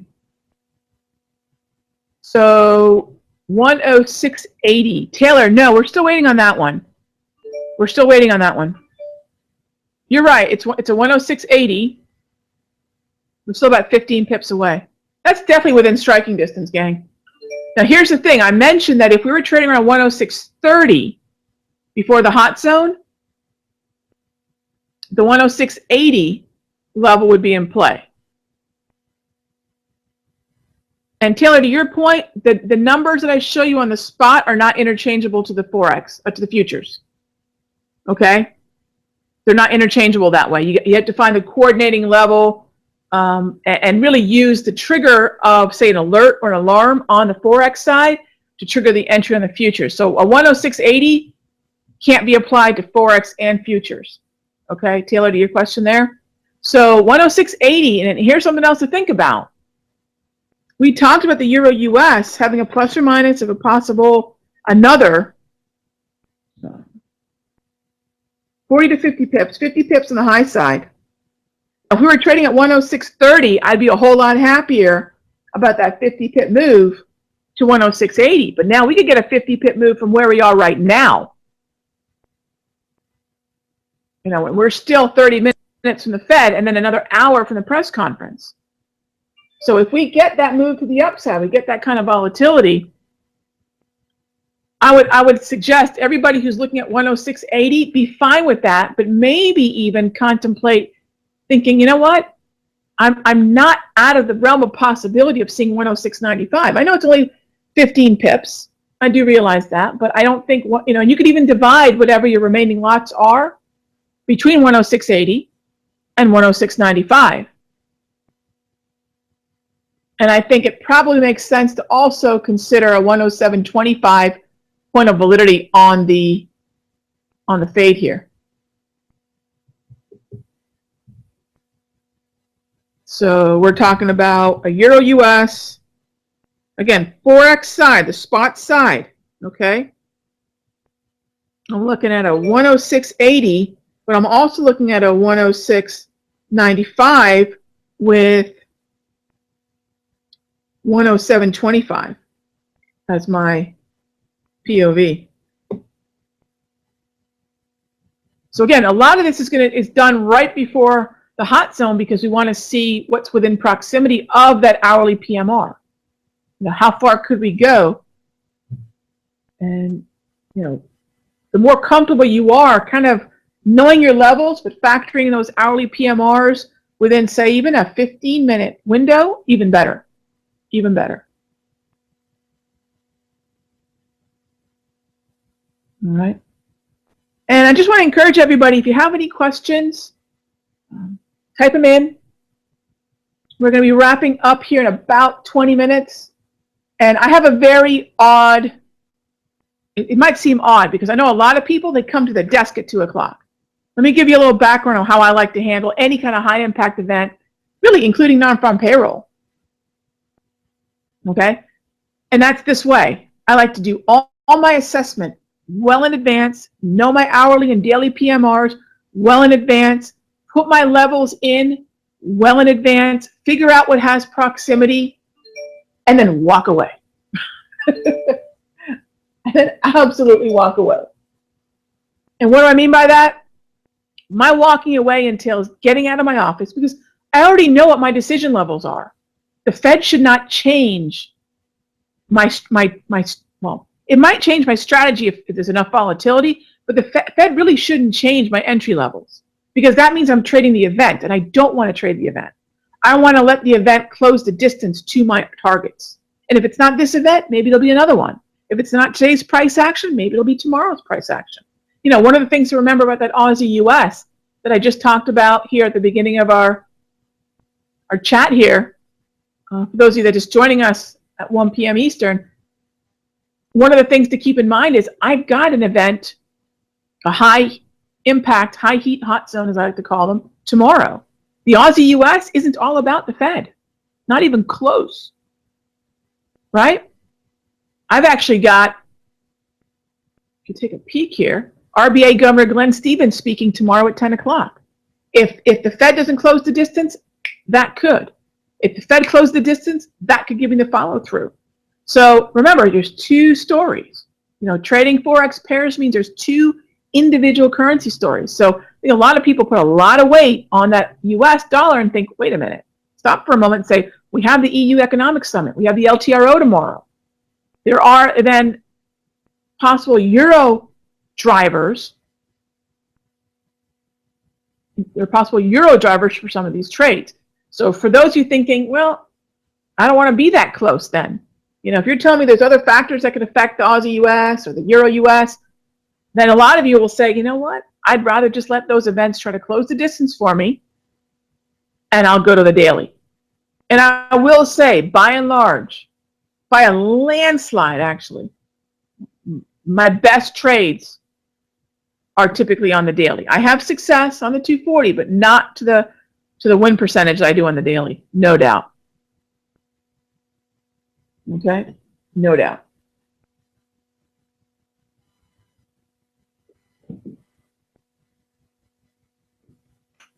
So that is and the story behind the euro. But again, it is interesting to think about 106.95 as an exhaustive level, because frankly, if the Fed just rallies the dollar from here, if the dollar bulls get what they want, it could be very interesting. All right, so how do we coordinate with the FXE or even the EC, you know, for those of you that want to trade the currency shares or even the currency futures? How do you trade that? So what I do, and it's a little tougher because I will say the best way to trade currencies is through spot, gang. I've traded all of it. I've traded the currency share ETFs. I've traded the futures, and I do the Forex as well. And I still do a lot of futures trading. You know, I've got a layout on my TradeStation platform, which is all futures. I mean, I love futures. So I don't want you thinking I'm playing favorites. Oh, she's a Forex girl. Of course she's going to say Forex is best. When it comes to currencies, gang, Forex is best. Okay? However, that being said, you do have the ability to execute a lot of these trades in other ways. So what I usually do is I put an alarm on the Euro US, and then I'll have to go execute the trade. Once the Euro US trigger on the spot side as an entry, then I'll go to my EC futures or I'll go to my FXE if I'm doing that. At that point, enter the trade. So the other thing you can do if you don't want to have to do that is try to kind of sync it up according to near-term highs and lows. In other words, if I go to Euro US, and I know my entry is at 106.95, it doesn't necessarily translate perfectly to a 106.95 on the FXE. It does not. Let's go back to Euro US. Notice we're at 104.86 on FXE. And on Euro US, we're at 106.58.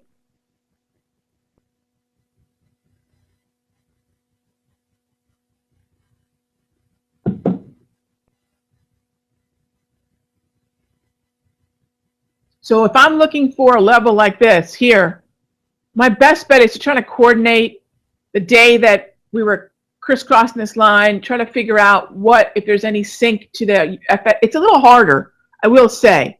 So maybe one of the things we could do is just kind of find a near-term level. Perhaps for those of you that want to trade FXE, you look at the low of the 9th. Okay, let's take that 9th low, jump back on over to the currency share view.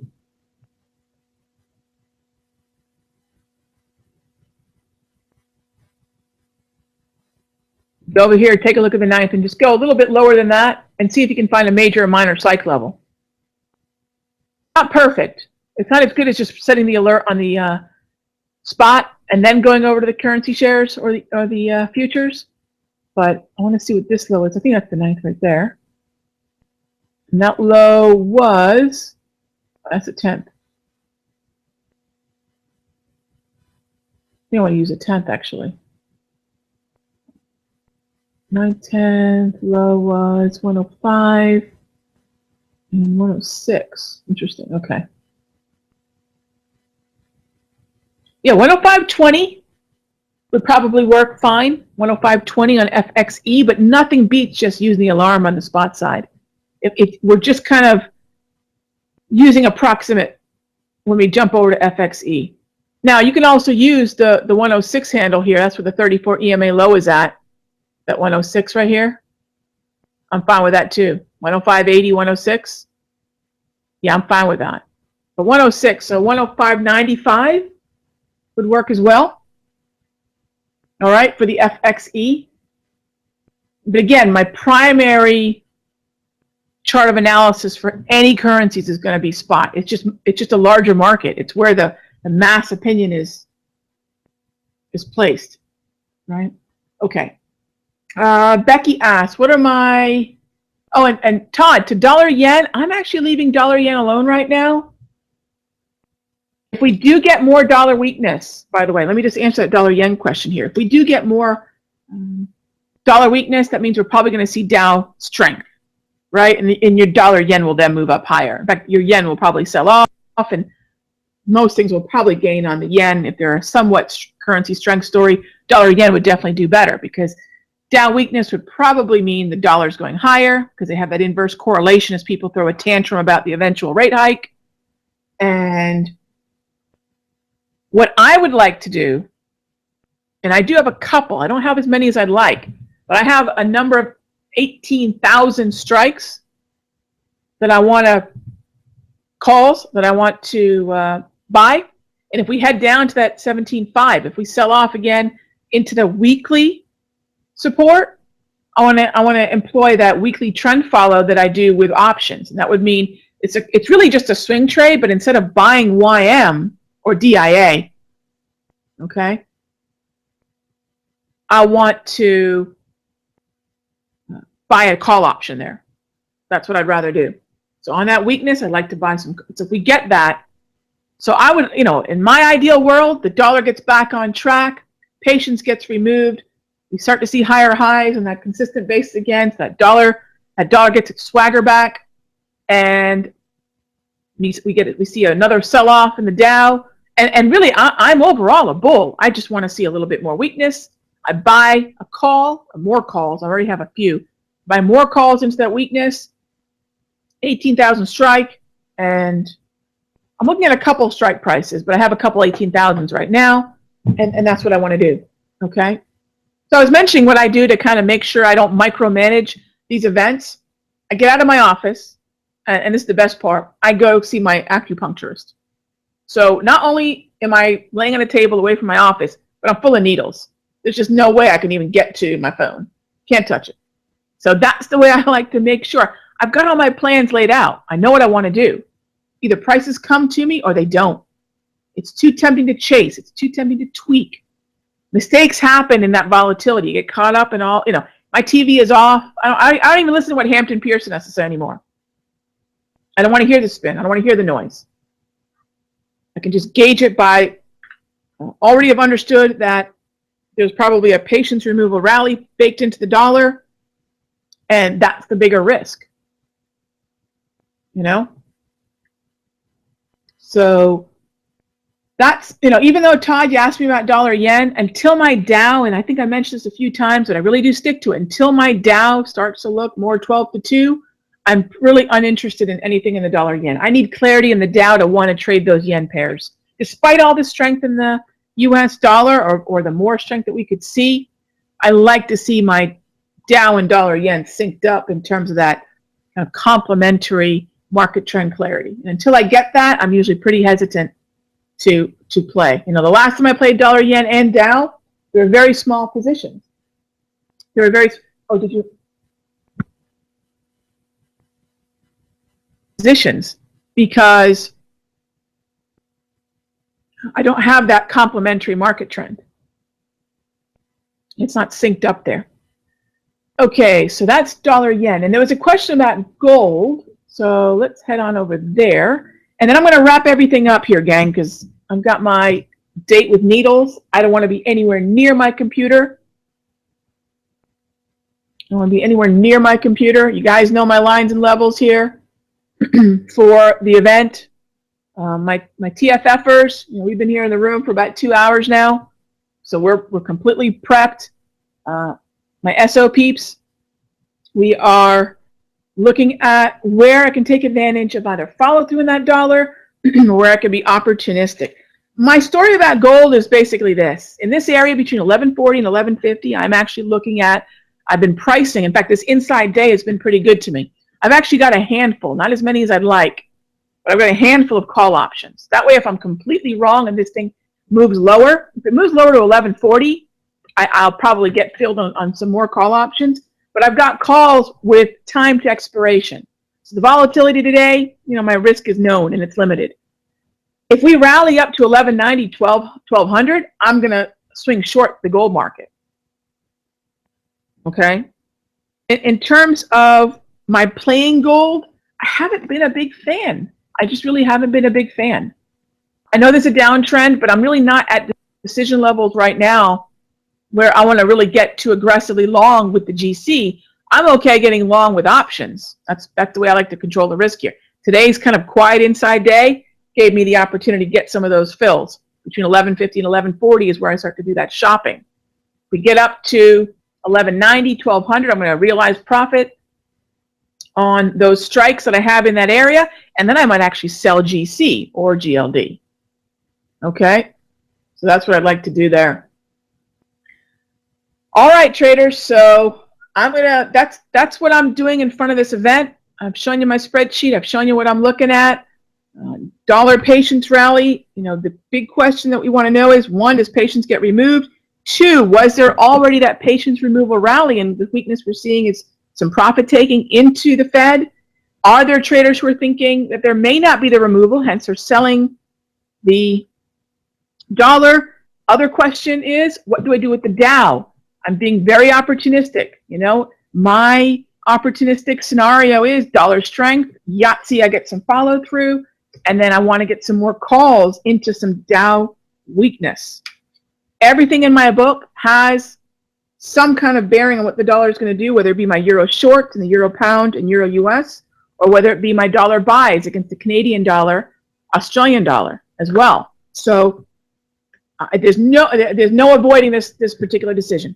So I will see you all on, you know, pins and needles. Literally, Todd, I will literally be on pins and needles. You got it, my friend, 1000%. So I will see you all on Friday. We'll see how all this pans out. I'll actually record a video tonight, and I'll make it one of the free videos from TFF. So for those of you that are on the list for the newsletter from TFF, I'll send that out tonight so you can see how everything. I'll show you how everything panned out for me. So if you guys want to check that out later on today, I'll send it out tonight. All right, gang, have a great one. And hey, this should be really interesting. Take care, my friends.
Hey guys, this is Bruce.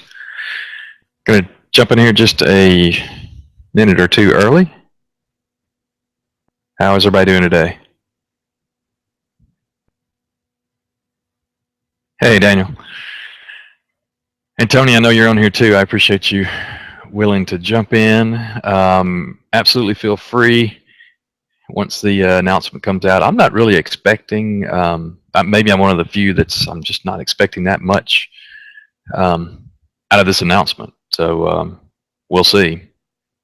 We are ready on both sides, up or down. But I don't, I hope we get more volatility because I'd like to see the VIX a little bit higher personally. But I don't know. We'll see. We've got just a few minutes before the announcement. So for you guys that are new to the room or in here for the open house, my name is Bruce. I am one of the presenters, I guess is the best word, content providers. I do a little bit different style, I think, than most. I guess the person that's probably most similar is Don. I do income trades, and the whole, people ask me all the time, what's the difference? What's the difference? And basically it's the time frames that I trade are typically much longer. I typically go out 30, 45, 60 days out to do trades, iron condors, butterflies, calendars, things like that. And I am much less technical oriented, I guess, in setting up the trades than say John and Henry are.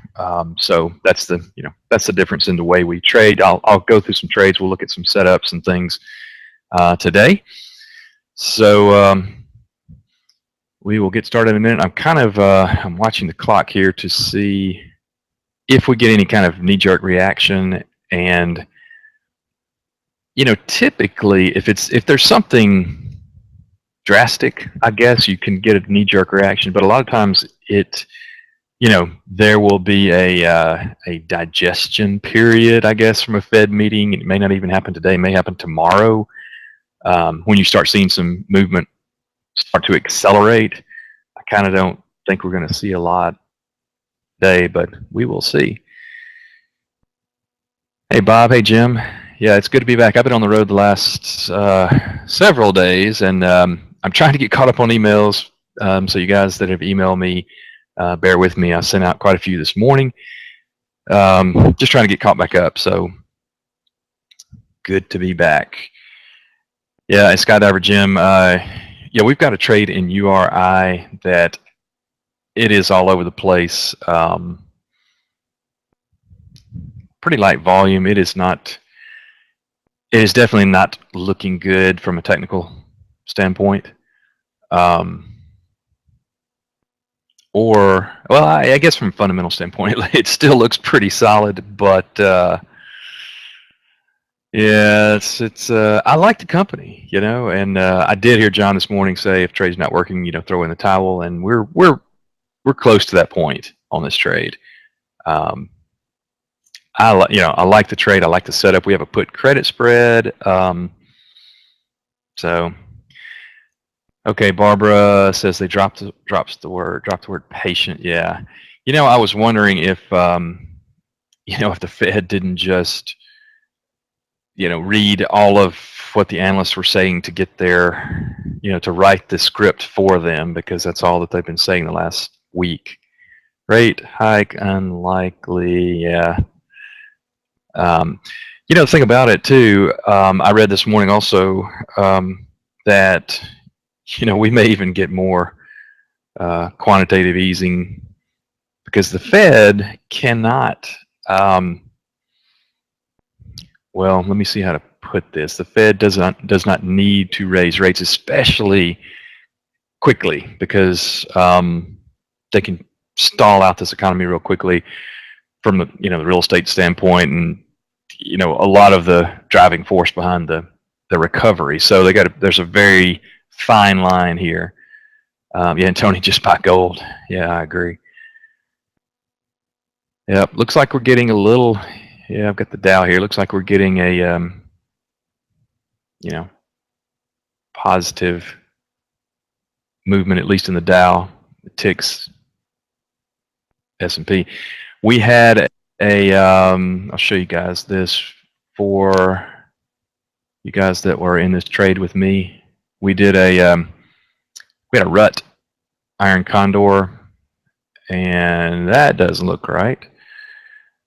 But what we did, we had, this was a March rut iron condor.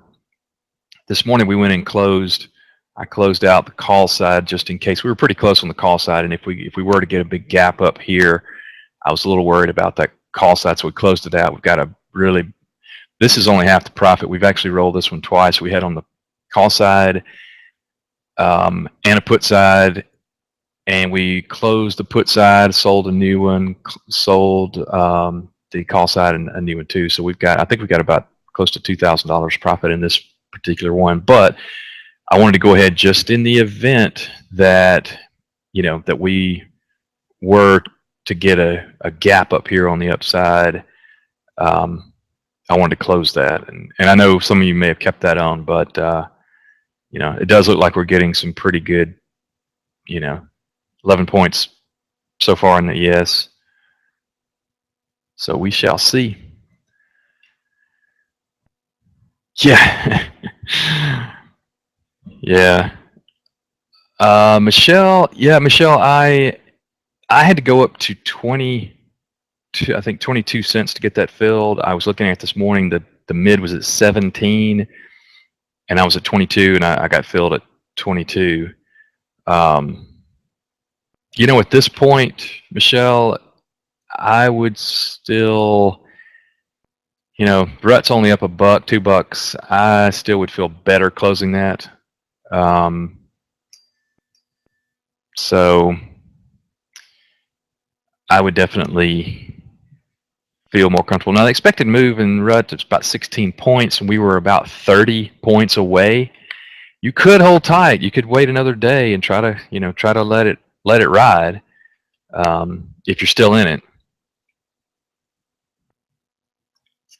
Maria, great question. She's asking, do I have any plans to refresh the calendar course? I do, absolutely.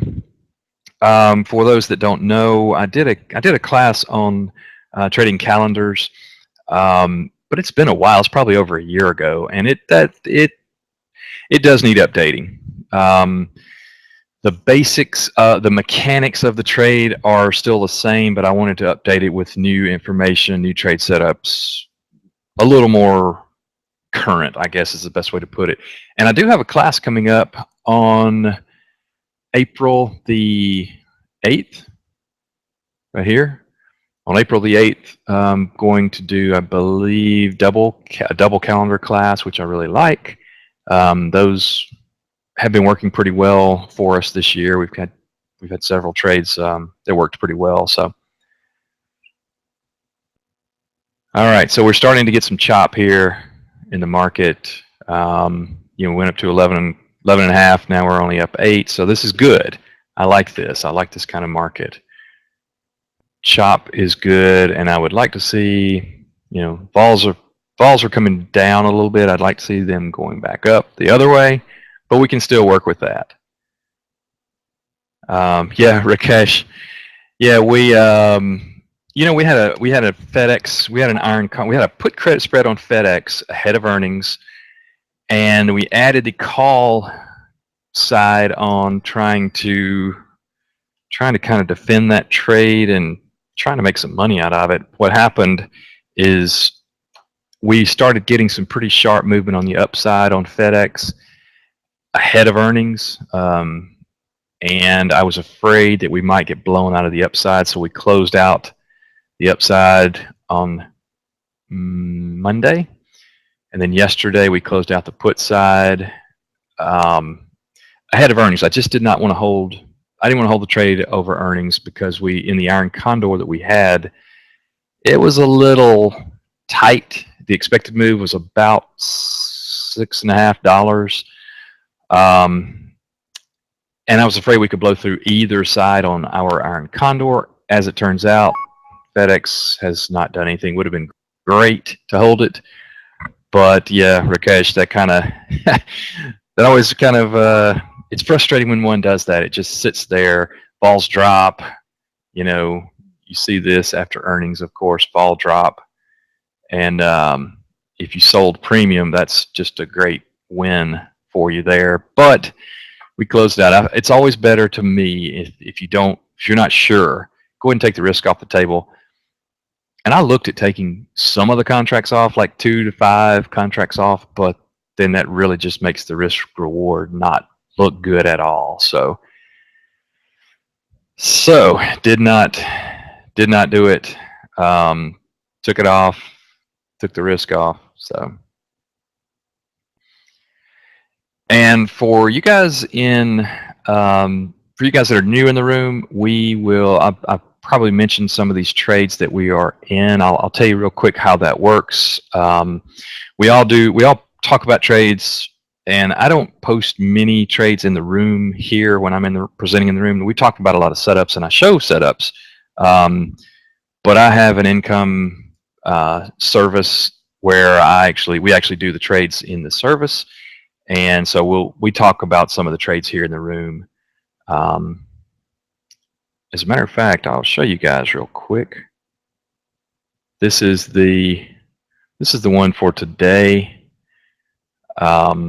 Just for those that are interested, this is the bias service, and this was the update today where we closed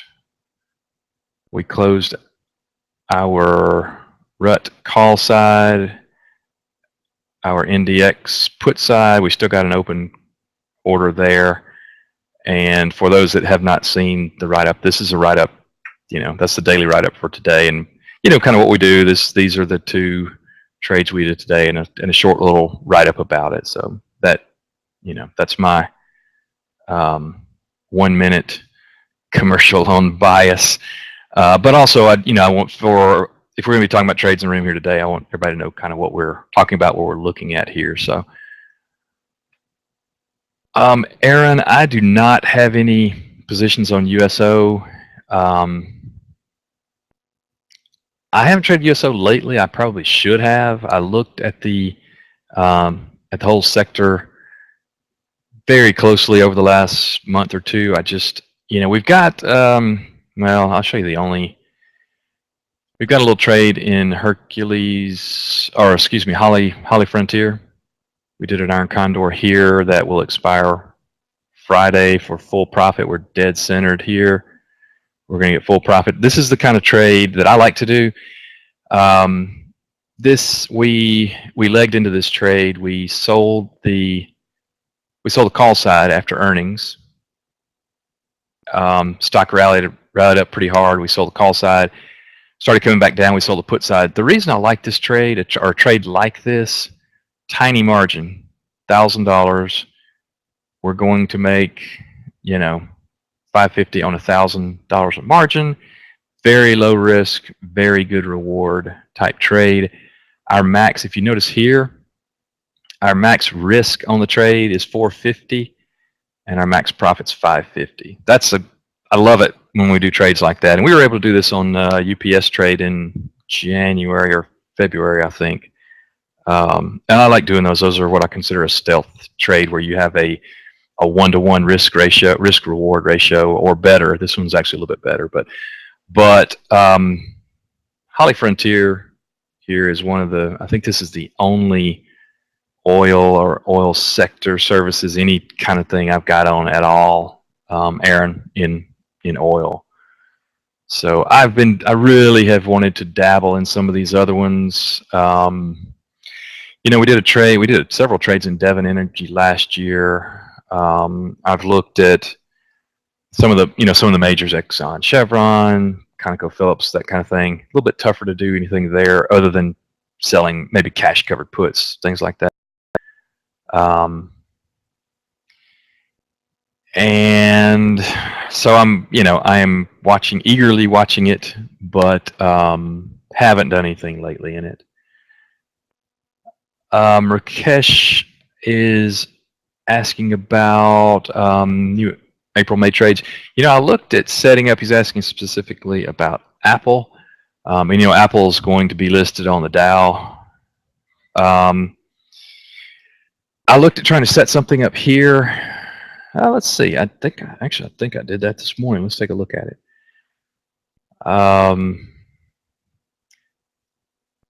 We did for those in this trade, we did this double calendar trade. We put on the 130. Again, this is different. This is a different type stuff than most other people in the room. I don't think John really does these. These are start a little bit too far out, and I don't think Henry does these either, for the most part. But we started with a 130 calendar. On the call side, stock rolled over, went this way. We sold the 125 here, so we had a double calendar. Now this one, we took it off. We made about 25% profit, I believe, if my memory serves me correctly. For those that stayed in the trade, you've maxed it out. You know, at this point, I would go ahead and pull the plug and, you know, take the money. That was, for the most part, was a really easy trade. And I really like doing those. That is partially a price play and partially a volatility play. I definitely would like to set something up again in Apple. And Rakesh, too, to answer your question, I do have a couple other April trades coming up. I'm actually putting one together in KSU. You guys know I like that. We talked about the rails for a while. We've been trading those. But let's look back here to Apple and see what we might be able to do. Okay, Apple reports on April 23rd, so we've got time to get another Apple trade in for April. I would like to do an April-May calendar, actually. And you know, the thing about here's the thing about calendars. I think they get a bad rap. I think you either love them or you hate them. I've always had pretty good luck with them, and especially early on, because you can trade calendars very cheaply. You can buy a calendar for 50 cents that can make some good money, or 80 cents or $1 or whatever. You know, relatively inexpensive. Or you can go out like I like to do and buy I don't mind paying $5 or $10 for a calendar. And you can limit your risk on, you know, a number of contracts. Do 1 or 2 or 10 or 20, however many you want to do. 50, doesn't matter. But on Apple here, just to have a starting place, if we went to 130,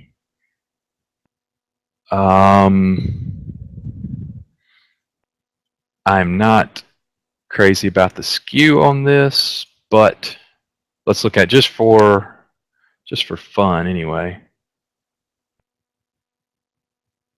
Something like that. If I move this to April, yeah, something like this would work. Got good positive theta. Got some pretty decent vega.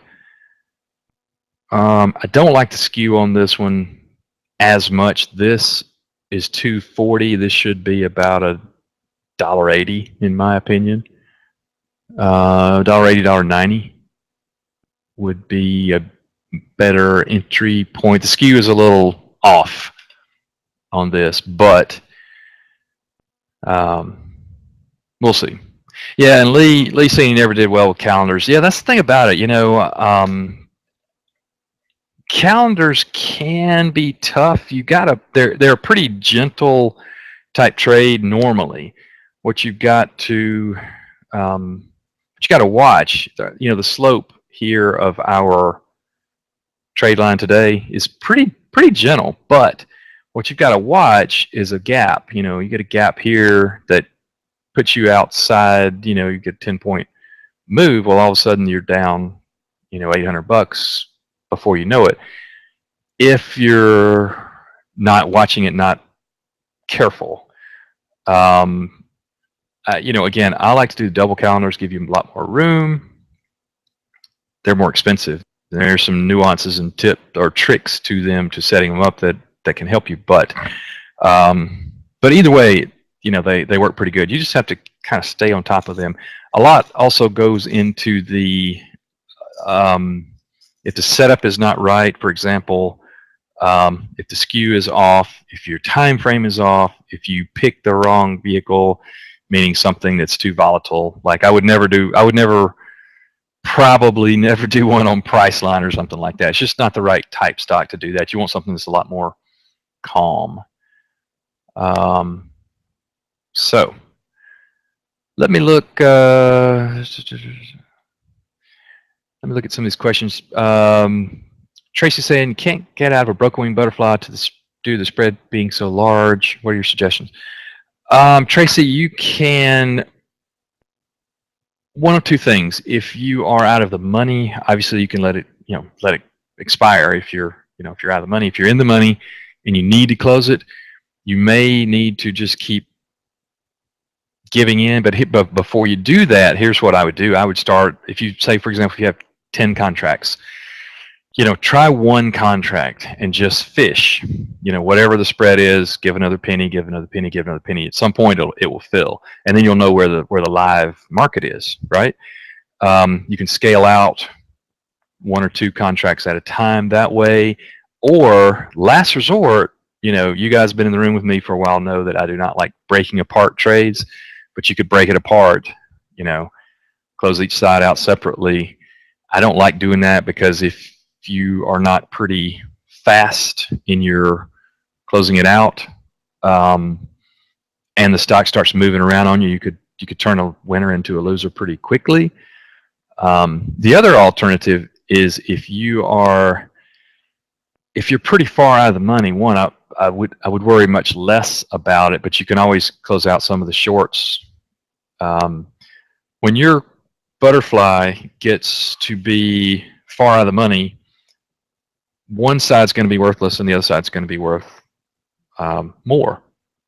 I'm talking about in cost, in terms of cost to close it.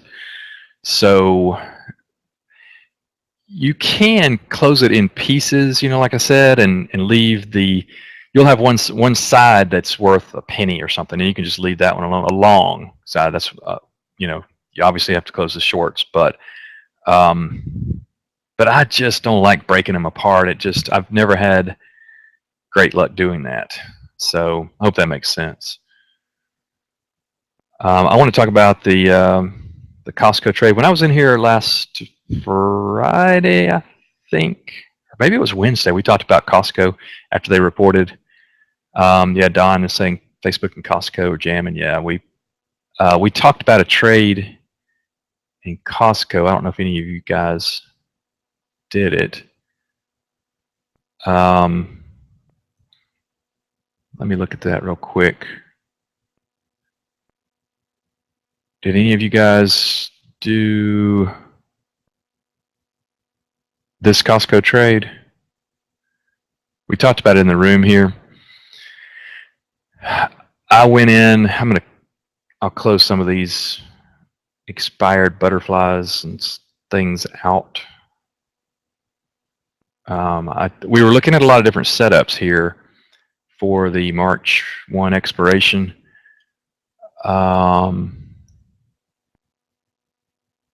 And ended up doing this credit spread, this put credit spread for $1.04. 149, 147, 149, 147. Yeah, okay. So anyway, we talked about doing this. Did any of you guys take this trade? We talked about it in the room last week. It's working pretty well. Matter of fact, this expires Friday, but I may go ahead and close this. Again, when we looked at this looks great now. When we looked at it, we were right. The short is 149. We were about 149 when we put this on. So this was a more aggressive trade, but I limited it on the, by the size here. We got $1.09 on a $2 wide spread. So again, that's another one of those, I mentioned the kind of the stealth type 1-to-1 kind of risk reward trades. This is one of them. And it looks like it's working pretty well. I actually thought about closing it a couple days ago, but I may close this today, or I don't know. We'll decide. If you're in the trade, this is a good problem to have. But we've gotten about 80% of it out. I'm probably going to go ahead and close this one today. But I didn't know if any of you guys had taken this or not. Let's see. Tracy has IBB March 345. Let's look at this. Yeah, you're almost out of time on this one. 345, 350.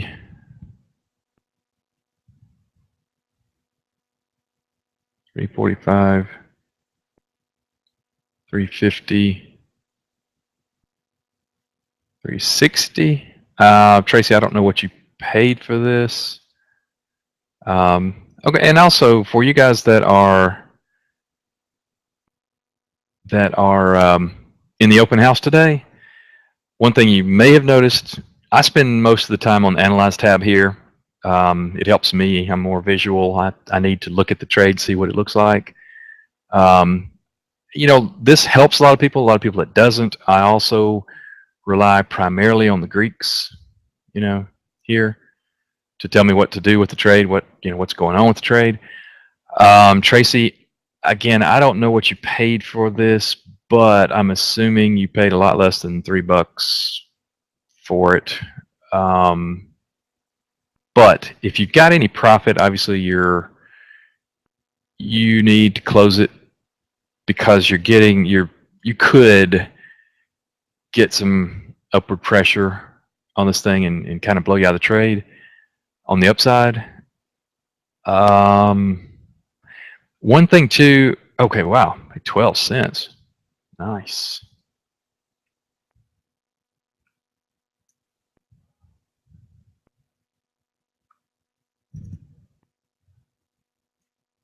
All right. Nice trade. Yeah, so now you need to get out of it.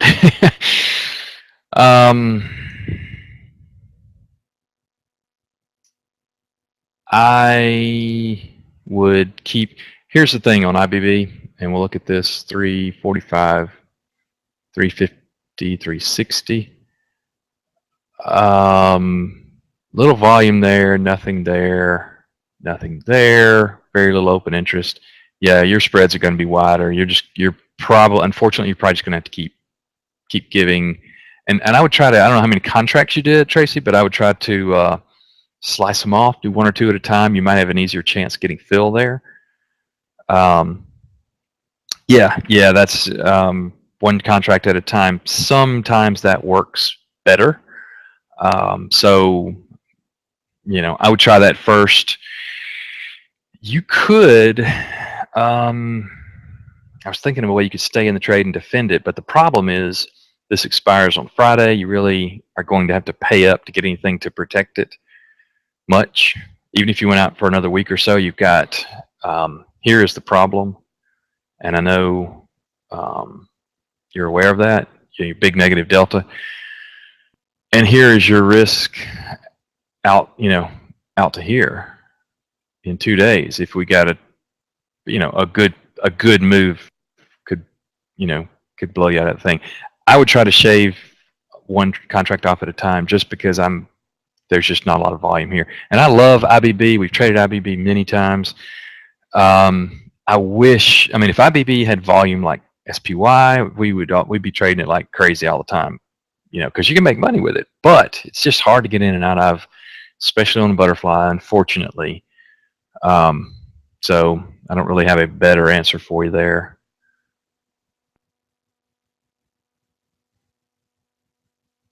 All right, Rakesh. I do have an earnings trade on Nike. I showed you guys this before, and I haven't changed it. If you're interested, I'll show this to you again. This is my Nike earnings trade. Now, it did not start out to be an earnings trade, couple things I want you to notice here. I only did 5 contracts, right? The reason, you see my P&L down here, 545. Now, again, for you guys in the room, you know this. For visitors in the open house today, here's, we always try to put concepts out there that kind of get the wheels turning and make you think about trades and way to look at trades. When I put this trade on, I was not 100% confident that Nike was going to rally, and I'm still not. But I wanted to limit my risk here. I've got $545 of risk on this trade, max, right? So if Nike goes this way, I'm going to lose 545 bucks. My personal number is 500 bucks. If I lose 500 bucks, I don't even blink an eye. That's just part of it. You are going to have losing trades. We all know that. Now, if this was 5,000, I would be sweating and I would probably take this trade off. Or if it was, 15,000 or whatever, but you have to decide what your personal number is. My number is about $500 here. Now, you will see me vary that a little bit, but obviously it's hard to, get it exactly 500. But the point is, I'm okay if I lose 500 going this way. If Nike goes up 1 penny, I make money, and I make money all the way up my butterfly, and my max profit here is about 900 bucks, roughly. I'm okay with that. I'm willing to risk 500 to make 900. If it really rips to the upside here, I have no risk at all on the upside because I've got a broken wing butterfly, and it doesn't end on the upside, so I have no risk on the upside. So again, 2 things to consider. This is a 96, 99, 100 on the call side. I think Nike goes up. Nike has beat the last 10 quarters. So I'm assuming they're going to beat and we go this way. I would like to see it only go up to 99. However, the expected move puts it out here somewhere. That's okay. If we overshoot it, that's great. That's fine. If we just totally miss, this one expires in 2 days, there's really no defending it. So, I'm okay with the setup. Now, you could do a couple things. You could do more contracts. You could spread these out wider.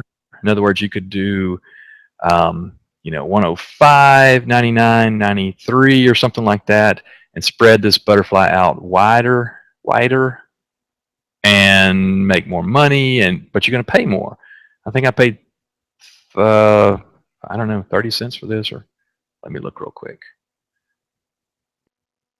I paid $1 for this. Yeah. Okay. $1.09. I've got 5 contracts, 500 bucks, right? So if you widen this out, you're going to pay more. You can make more money. You can lose more money, etc. I just like this kind of because we were right there. Now, when I put this one on, I was fully expecting that by now we would already be up here somewhere, and I would not even have to worry about it because I'd make money on the upside. If it sold off, I'd make money on the downside. Well, that didn't happen because, as you can see, I put this trade on. Look at this. I put this trade on. Oops, sorry. I put that trade on February 25th. So I've had that trade on for a little while. Not a lot of money tied up in it, obviously, but I was fully expecting that Nike on 225 was here. I was fully expecting, so we've kind of gone sideways and end up where we were. I was fully expecting that we keep rallying up here and again rally further and further and further up into my profit area, and I would be, I'd be fine. That hasn't happened, but I'm still okay holding on to it. Our expected move right now, $3.50, $3.90 to the weekend, to Friday. So say $4. So we're going to be somewhere up here on the upside, or if I'm wrong, we're going to be down here somewhere. And I'm just wrong. Again, there's really no defending this. We will get some profit from a vol drop on a butterfly after earnings. but it won't be enough. If they miss and we drop down here $4, it's not going to be enough to offset it. And I probably would not. I might, you know, if we gap down and I'm down $200, I would probably try to close it quickly, you know, just to get out and salvage what I could. But more than likely, what happens, even with the vol crush, to go down like this, and there's just no, you know, there's no saving it.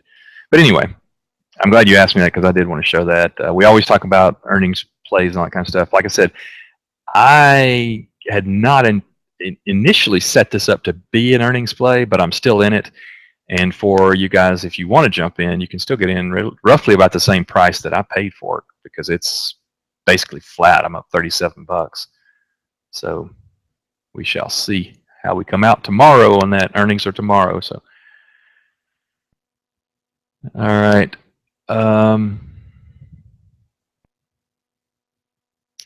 Fernando, how's it going, Fernando? Have not been filled on the call credits ready for the start too. Would you let it go against time or cut some deltas? Fernando, I'm pretty sure you're talking about that rut trade. If I was not filled in the rut trade, you know, really, you're not going to, unless we get a pretty serious move, and I've got this in 2 accounts, unless you get a pretty serious move, you're not going to take heat on this one. We were at, you know, the 1270, is that right? You know, it's 30 points, and it's a $12, $13 expected move. You've only got 1 day on this. I think I'd let it ride. I just don't see it getting there. You know, honestly, I'd keep my finger. I would not go away and take my eyes off of it for long, but you know, if we were to start ripping to the upside in the Russell, but I don't see that happening. So Fernando, I think you'd be fine. Just keep a close eye on it. And here's what you do, Fernando. If we were to start really moving up fast on the Russell, and right now it's 32 cents, you said, if it starts moving up fast and you end up having to pay 50 cents or 60 or whatever, just close it, you know. But I don't think we're going to get to that point, and we have really squeezed a lot of profit out of that trade. So you definitely got some wiggle room on that trade.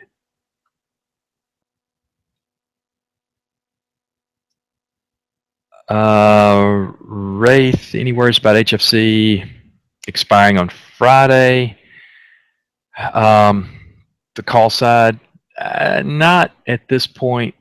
I don't. You know, we're very well centered now. What we might do, and I started to do this today for you guys that are in this trade. I know this is a small trade, but we're going to end up actually making some pretty decent money on it for very, very minimal risk and very minimal effort, and that's the key. You know, we're $1.32 up right now. Here again, this is why I love to stay on the analyze page. I can visually see, you know, where we are. Here's our expected move to Friday, right? We've got some buffer room. I'm not even worried about the downside here, but you know, if we were to keep moving on the upside, we would start shaving some of these off. In other words, got 10 contracts on. You know, take off 2 or 3 or 4, and we keep cutting our deltas down a little bit. I don't think we're going to need to do that. One reason I did not want to do this, and one reason I really want to let this expire worthless, is that, you know, we're going to end up with $550 profit if we expire worthless, which I absolutely think we will.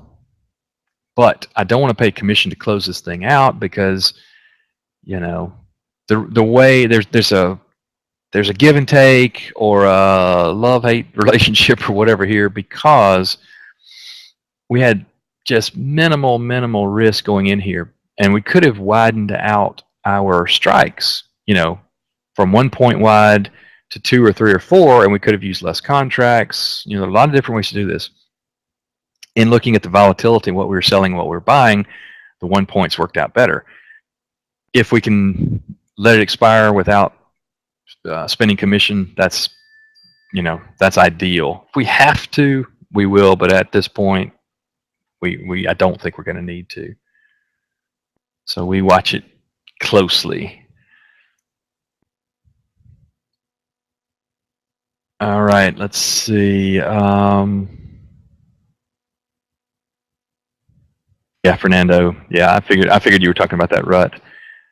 And Sherry, I'll look at Tesla. I currently don't have anything on a Tesla. I haven't traded it lately. For you guys that are that remember this, this was kind of funny, kind of painfully funny, I guess. We did, I think it was back here around this time frame. I think we had sold a call credit spread, and then we sold a put credit spread. I can't remember, but anyway, we got no. I think we sold a put credit spread here, and we ended up selling the call credit spread here. And when it rolled over, we actually got blown out of the put side because we were very, very close to expiration. We had held it, beautiful iron condor, had a lot of profit. It was great up until like 2, 3 days before expiration, and we got blown out of it on the downside. So since then I haven't traded it, but at this point, you know, the way vols are, that's one of the first things I look at. The vols, I'm not interested really in selling anything there. You know, honestly, I haven't followed Tesla lately enough to make an informed and even a good guess, Sherry. I'm really, you know, but what I would say is I wouldn't be interested in selling much premium there. I mean, you might could do a put credit spread. I don't even have a feel bullish or bearish for the stock, honestly. Wish I did, but there's a couple that I just have not traded. I have not traded Priceline in a while. I hadn't traded Tesla in a while. So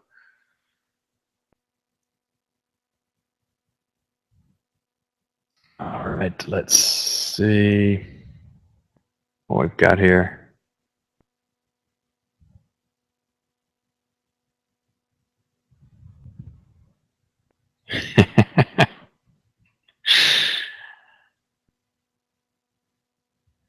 I'm just reading some of these comments.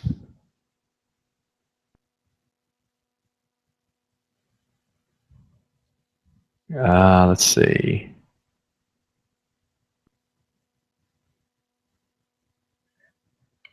Yeah, more chop, but the VIX is dropping. That's you know, and it ran up in anticipation of the Fed meeting. I was just hoping that we would get a little bit more, out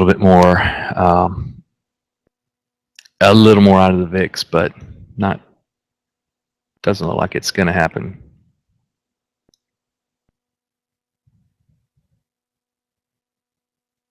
Aaron, 100% of all Fed moves have retraced 100%. Yeah.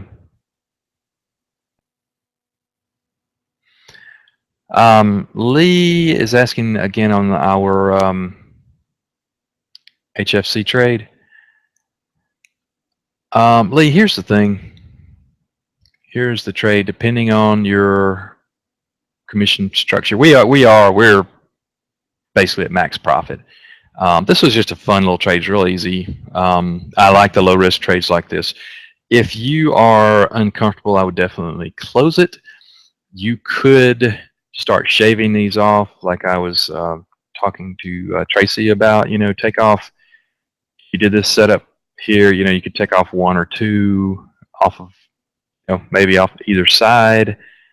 Probably I'd take them off the call side first, or you could just go ahead and close it out. You know, you've got some money to pay commission. I'm just trying to keep from paying any more than I have to, and I'm trying to give it the benefit of the doubt. Now we might end up closing this thing tomorrow if it starts, or closing one side or the other if it starts moving against us, especially on the upside. But I don't think we're going to need to do that. So.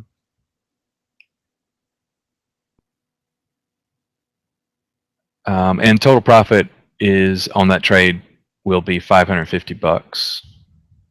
That's gross. We sold 55 cents of premium, put it that way, on a 1 point wide.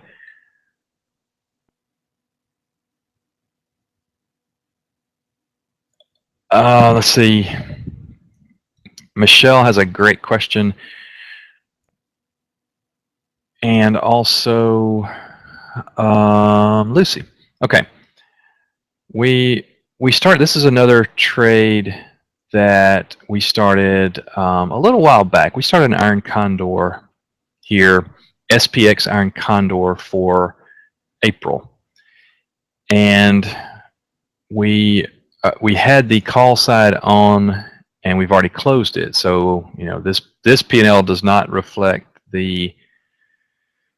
I think we pulled $700, $800 out of the trade already when we closed this side out. So now we're left with this. And this, I like to do this. I like to leg in, leg out of these trades. So what I'm looking to do is to add this call side back on around the 2050. And I'll show you this independently so you can look at it this way. We're at $1 now. I said I would want to add this thing at 75 cents. We're at $1 right now. And I said this for those that are not in bias. I do a weekend video and we go over positions and thoughts and trade setups and stuff like that. I said if this thing got to 75 cents, I would want to sell something on it. Now, what we will probably do, if you notice, SPX up 22 points, pretty strong move. One of two things, and we will probably do this tomorrow because we might get more follow through tomorrow or into the close. So at this point we can sell this for $1. What I would like to do is either take this or we move it out, closer to our expected move here at this point. Now this expected move will continue to go out if we continue to rally. So this trade is going to end up being a beautiful trade if we've already pulled profit off the call side once. We add the call side back on again, and we pull another $1,000 out of this call side, assuming we can keep it and it stays intact. We don't have to defend it, all the way into expiration. But again, with the strong move we're having today, and the reason Michelle and who else, Lucy, I think we're asking about this. I didn't want to add this on ahead of the Fed meeting for this exact reason. I thought that if we got a rip to the upside, it might be pretty severe, and if we have follow through tomorrow, it may be more. But very soon we will be adding, either this 2150, or we may go up, a little bit higher, 2175, 2180, somewhere out here, and try to add another one on. Now, again, it's give and take, because this one we can get $1 for. If we go out further, maybe we can only get 50 cents. We're not trying, obviously we want to make as much money as we can. We've already got the margin on the put side, so it's not going to cost us anything to add it, but we want to be smart about it.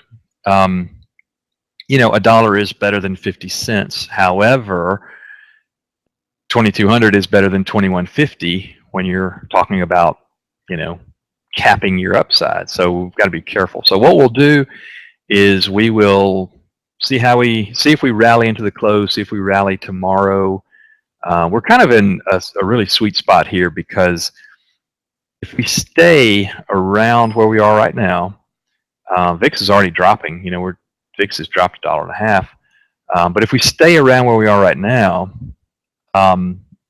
we will probably use the 2150 strikes and try to get $1. If we rally more into the close or at the open tomorrow, we'll go up higher in strikes. We'll probably go up 25, to 50 more points higher in strike, 25, 30, 40 more points higher in strikes, and take a little bit less credit.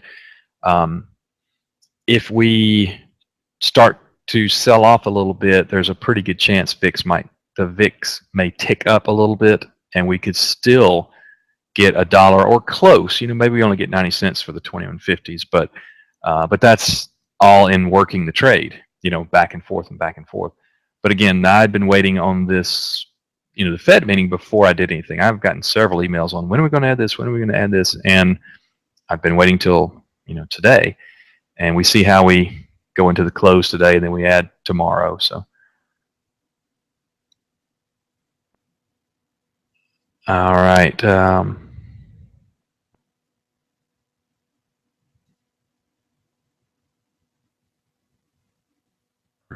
Is all over cost, looks like. I like that. I like cost here.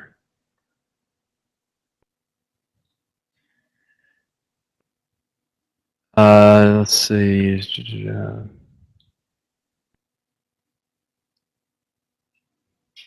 Yeah, Jim. Yeah, the 1975, 1970 on the put side.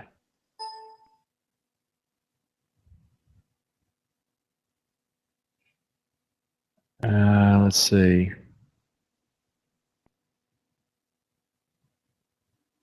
Alien, depending on how we close, we may get more follow through tomorrow, because what'll happen, you guys know this, everybody out there will be micro analyzing what the Fed said and then put their spin on it and their interpretation of it, etc. tonight.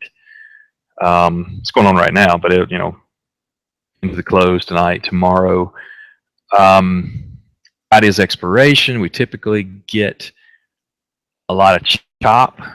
It wouldn't surprise me if we rally more, tomorrow, especially into this expiration. So,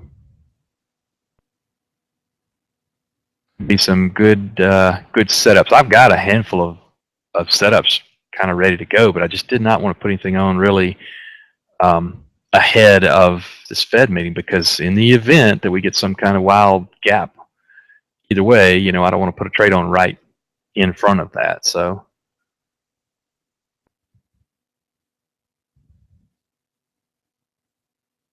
Rocio, if I'm saying that right, trying to sell puts in Nike, but it says illegal 1 shares.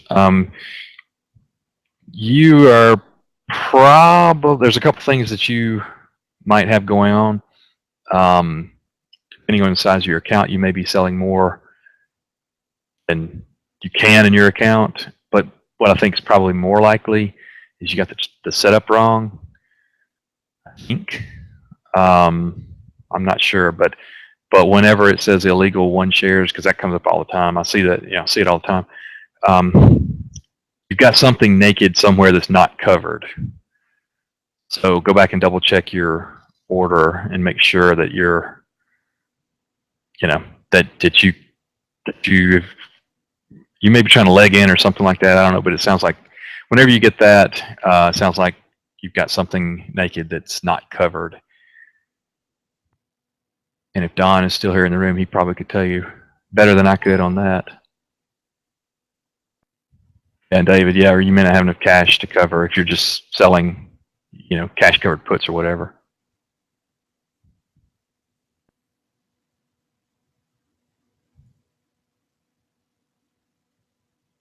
Let's see.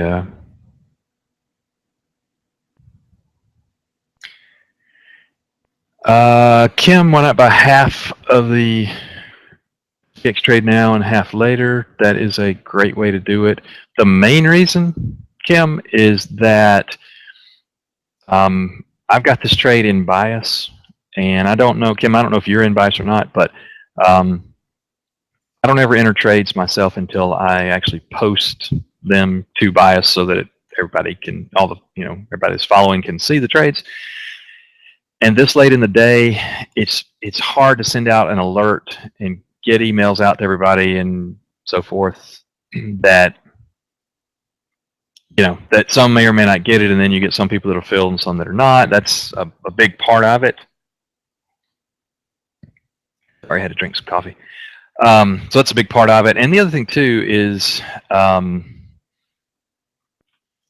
would kind of, my gut feel is that I would like to go up a little bit. I'd like to get a little more rally actually before we sell it, because we're going out to April. Remember, it's still 30 days out, but if we had not rolled off that call side already, I'd be a lot more aggressive going in. But let's see what, I can't remember exactly. Okay, yeah, we only got 50 cents for it. Well, actually, no, we didn't. Let me see. Are you guys okay? All right, so here's what we did. We sold. Okay, now this is a different. That's a different trade.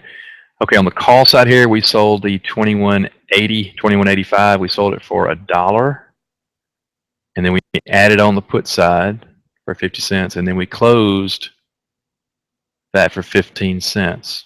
So, you know, we made 85 cents on this one on 10 contracts. So we've already pulled that out of the trade. So that's one reason I'm kind of less, that's on this trade. So we've already rolled this call side once, and we will try to do it again. If we get another $1 for it, that'd be great. So somewhere around here, I would prefer to move it out a little bit further, give us a little more wiggle room on the upside. But Kim, I like the way you think, because that is definitely a good strategy.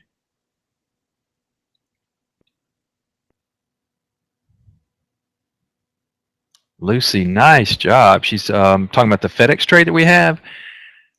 She rolled the call spread out to next week and bought it back this morning for 30 cents on the vol drop. Good trade. I like that. I really thought about doing that myself. And if you know, FedEx is probably not one that a lot of people trade for earnings. You know, it has not been. If you look at the chart, you know, it looks pretty good, pretty calm. On the last earnings trade, we did a butterfly down here below it, and when they reported earnings, it gapped down because of higher airplane maintenance costs and all that kind of stuff.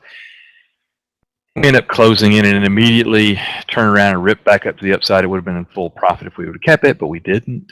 Kind of same way here. I was expecting upside. It's kind of rolled over a little bit, and now it's down $2.40, but the expected move was about $7. Hasn't done much. Really wish I would have done something with it, Lucy, but good job on that trade. And I said in the write-up too that this is the second time on an earnings play on FedEx that it has just not done. Not only not what I thought, but it just has just not been a good. Either way, if I was bullish or bearish, it just hasn't really worked out. So we may back off that one for a little while and, you know, not trade it. We'll see. Brad, yeah, he's saying we had an NDX double calendar here that we had the call calendar. It started rolling over. We added the put side. Started rolling back up. We were at a point. Here's a good food for thought on trades. The trade had 1 day left on the trade. Right, expires tomorrow. We were at going into the Fed meeting. Right, we were at a 50-50 point. We had a calendar, and we were right here on our break even on the calendar. So what happens if market goes down? We drop off, lose money here. If it goes up, we knock the cover off the ball here because it expires tomorrow, right? But we were right here, and I call this the 50-50 yard line. When you're at 50-50 yard line and 50-50 chance, you're literally flipping a coin at that point. And it just was not worth it to me to keep it on, so I took it off, and You know, obviously, NDX is at 43 points. Didn't work. Didn't work out so well. Okay, this is the And breakout session unfortunately, for I actually had it in Wednesday, another March account that 18th. I'd put on at a different time, and it's working. I didn't take it off. And basically to go I've got a over any triple of the, calendar here. current I trade. did not put this one in bias because this was a really expensive trade. But it's, you know, this one expires tomorrow as well.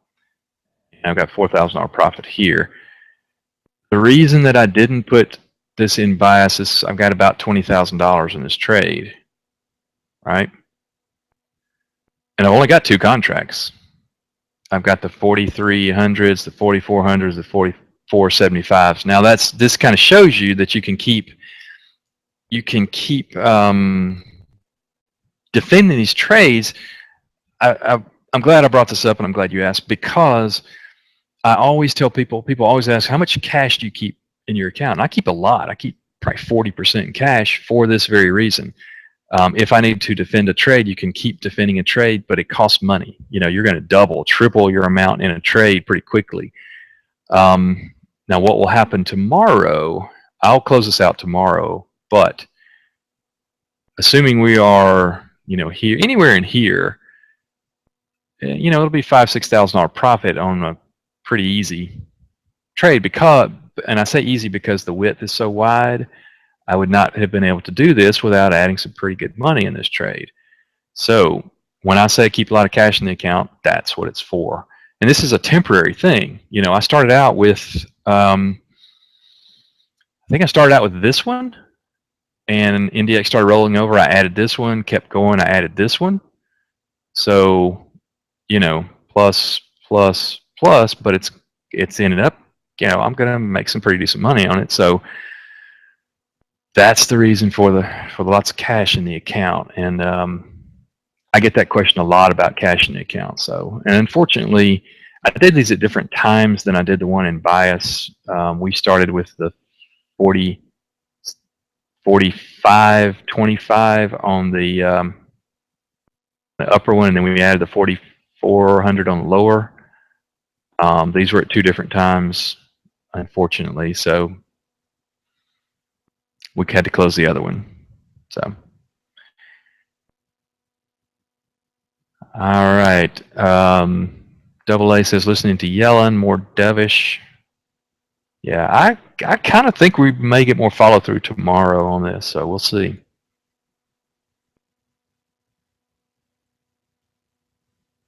All right, guys. My time is almost up. I'm gonna wrap it up here. Kevin is asking on the Nike butterfly trade, cost basis was $109 or 9, and right now you should, yes. See, I'm only up $25, so you didn't miss this trade. I'm still in this trade. It's still blown. So you should be able to get, if you want to do this trade, you should be able to get it for $1.10 to $1.15, something around there. And that's okay. That's fine. Just remember, here's your risk. Just limit your risk here by number of contracts. You know, I only did 5 contracts, and I don't read anything into that. It's not that I mean less confident or more confident. It is my personal risk tolerance on an earnings play. I get pretty uncomfortable and get more than about $500 on, you know, on one. I don't want to risk $5,000 on an earnings play. Now I may risk more on other type trades, but not on earnings. But anyway, hope that helps, guys. I appreciate you coming in the room, you guys that are new in here in the open house. Hope this is helpful. We do this, you know, all day, every day, so we would love to have you guys come back. I'll be back in the room on Friday, so for you guys that are here for the open house, I will not be in tomorrow. Schedule's a little different tomorrow, but I will be back in on Friday. And I hope you guys, I hope I helped. Hope you got some ideas or something that helped you. And I'm going to turn it over. Henry's coming in now, I believe, to do the close. So you are in great hands with him. He is the master. So going to sign off now and turn it over to him. And thanks for being here, and I'll talk to you guys soon.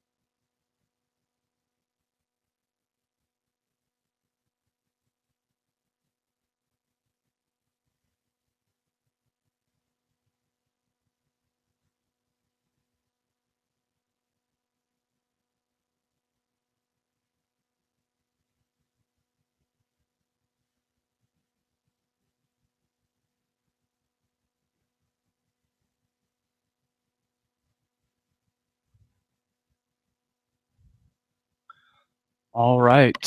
Thank you so much, Bruce. It's always good to hear from you. Good to have you back in the office. Want to run through a quick sound check and make sure you guys can hear okay. I have enabled my screen sharing, so you guys via the GoToWebinar should have that starting to stream to you very shortly. Those of you that are in the chat room, you're familiar with choosing the drop-down to flip down into the screens that are active, and then we will get the last hour of today's session going. Afternoon, Barbara. Good to see you. Good to see you, Jackie. Daniel, Mark, good to see you guys. I will definitely be taking a look at Tesla. There's something that I want to point out with you guys, and there is, Megan. So if you join the chat room, if you actually become a member of the gold part of the site, we have the schedule posted every day. So we do have it to the point now where there is content almost the entire day throughout. We stick to a pretty steady schedule, though there will be a few times where there's some slight modifications. So what I wanted to talk about right here, because immediately you kind of have, first and foremost, FOMC is behind us. So everything that we had been waiting on to start making decisions about has been resolved. Obviously, the reaction to that has been very, very bullish. In those terms, this is where I have to think very counterintuitively. I don't want to say counter trend, but it is counterintuitive. And that goes right back here to the idea of the Tesla trade. So if the Tesla trade is sweating you, and for those of you that are just joining us, we'll look at what we've got on here.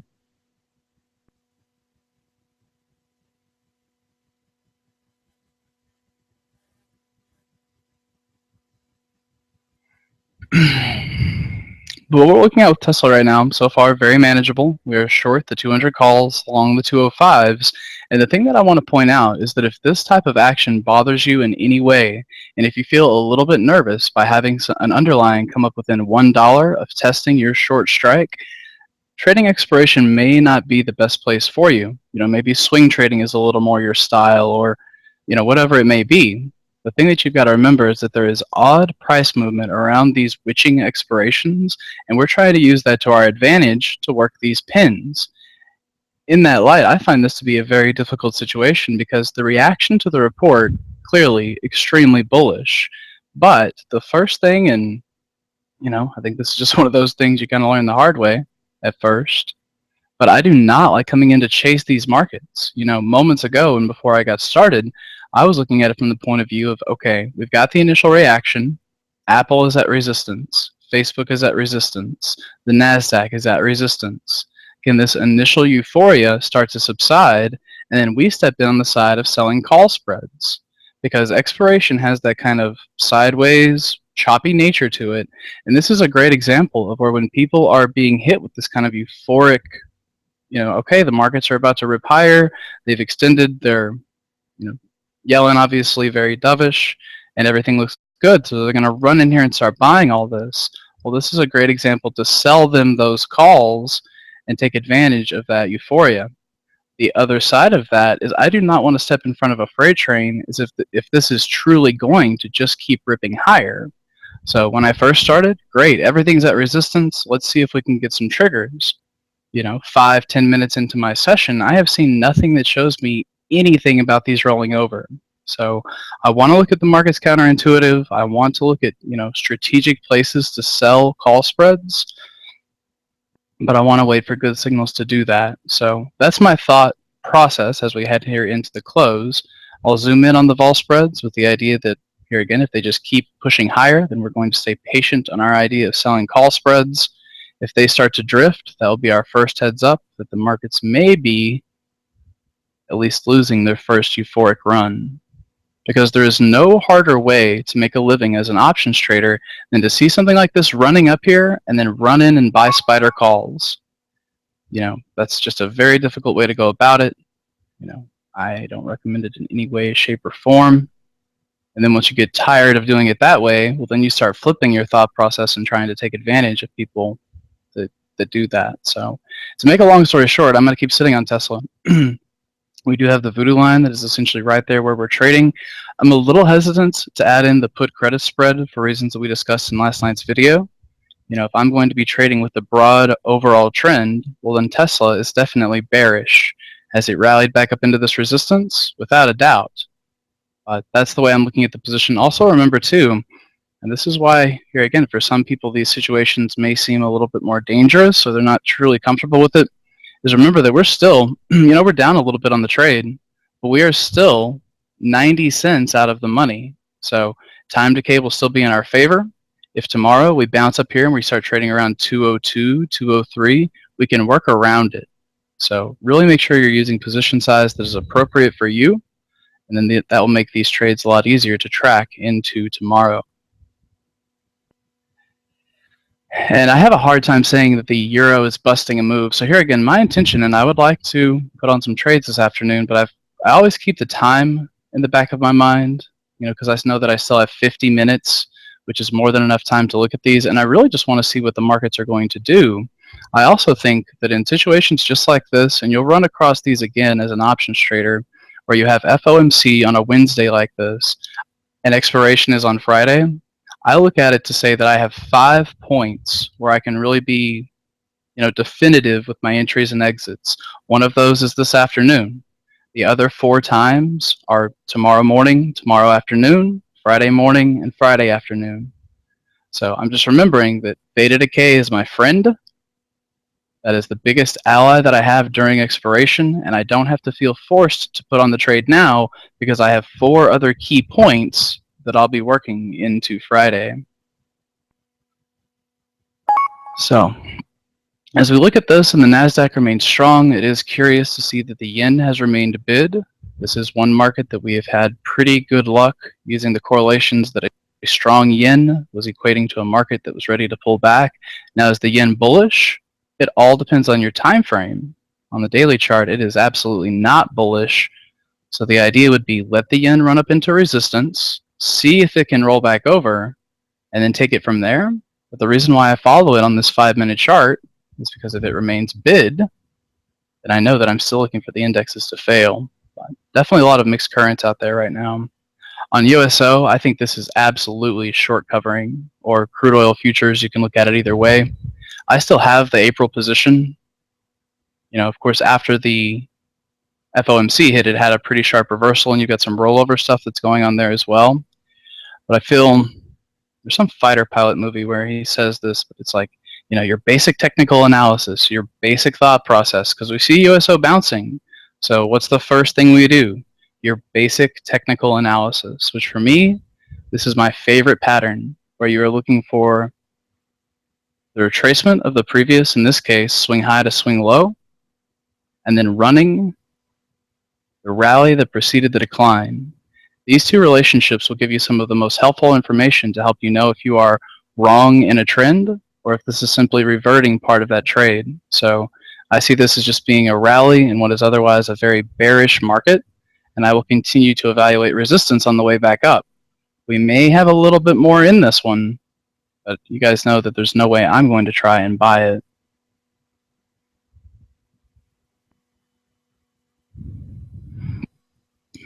Yeah, and then the red line on the chart is the voodoo line. It's part of a proprietary study that we use that I'm very fond of.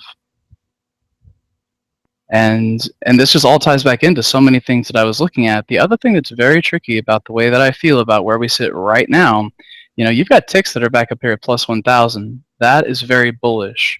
But I've seen where so many times that these voodoo lines end up acting more as a zone rather than an end-all, be-all of support resistance, because as with any level, it won't necessarily come to the tick perfectly and then just roll over. It may come back up in here and kind of flirt with the level and so on and so forth before eventually rolling over. And that's what I'm trying to be careful about right now, is I'm not looking at this saying, well, it's a few pennies above it, let's load up long. I'm saying it from the perspective of that's a zone. It could still very well fail from it. And also notice the importance of this major high to low swing. Anytime you see those major swings like that, and then you come in and the 618 is so close to where we're currently trading, that is another very important area of resistance. So that comes in there at 129.03, and this is why I just have to reiterate that this is a very counterintuitive way of thinking for me to say, okay, the 129 short call spread in Apple is my thought process right here, but at the very least, I'm not going to buy it. If it just keeps ripping higher, then it's just going to have to go. But You know, the more you'll get into habits of buying markets that are ripping like this and buying calls on them, and then you wake up tomorrow and the S&Ps are down 15 points, it just makes it a very difficult way to successfully trade. So obviously, for a lot of the positions that I've had on, and this goes too, because on one hand, you've got to look at it from people that are just getting here this afternoon and want to have a lot of trades on. Well, this is not the spot that I see to start putting on a lot of other trades. However, we have been working positions all week with tickers like Facebook. I point out things like Costco and Tesla to also come back to this Facebook example. How many times, and it's fine, obviously that's why we're here, to provide help and suggestions and everything else, but how many times did people sweat that Facebook call debit spread? You know, when it's down, it's just, you know, I can't think of the word at the moment, but everybody gets beside themselves. In the meantime, we know, okay, support is right here, and then 3 days later, you know, you're $4 higher. So needless to say, the call debit spread is doing excellent. The only thing that I have to decide at this point is, do I want to turn it into an iron condor? Do I want to turn it into an iron butterfly? Or do I just want to try to maximize the profits out of the call debit spread? Well, at this point, it's looking like a little bit more of maximizing the call debit is the way to go. If you've never done this, and if everything that we're talking about with these pinning concepts are kind of foreign, this is another great example where you should just take a picture of the Facebook chart, notice how it trades today, tomorrow, and into Friday, and then see where it closes on Friday. It is not uncommon at all to see this type of a surge after the Fed announcement, just to see it all be given back on Friday, and that's what I refuse to do in this situation. I had a lot of angst on Facebook, and I took profits today. Not a bit of problem with that, Lee. But maybe that'll be one of those things too, where you think, okay, the next time I get into this situation, maybe I enter with smaller size, or maybe I, you know, whatever it may be. But I try so hard to not get panicked into trade, instead of let my risk-reward scenario play out. And I just think that helps take a lot of the emotion out of it.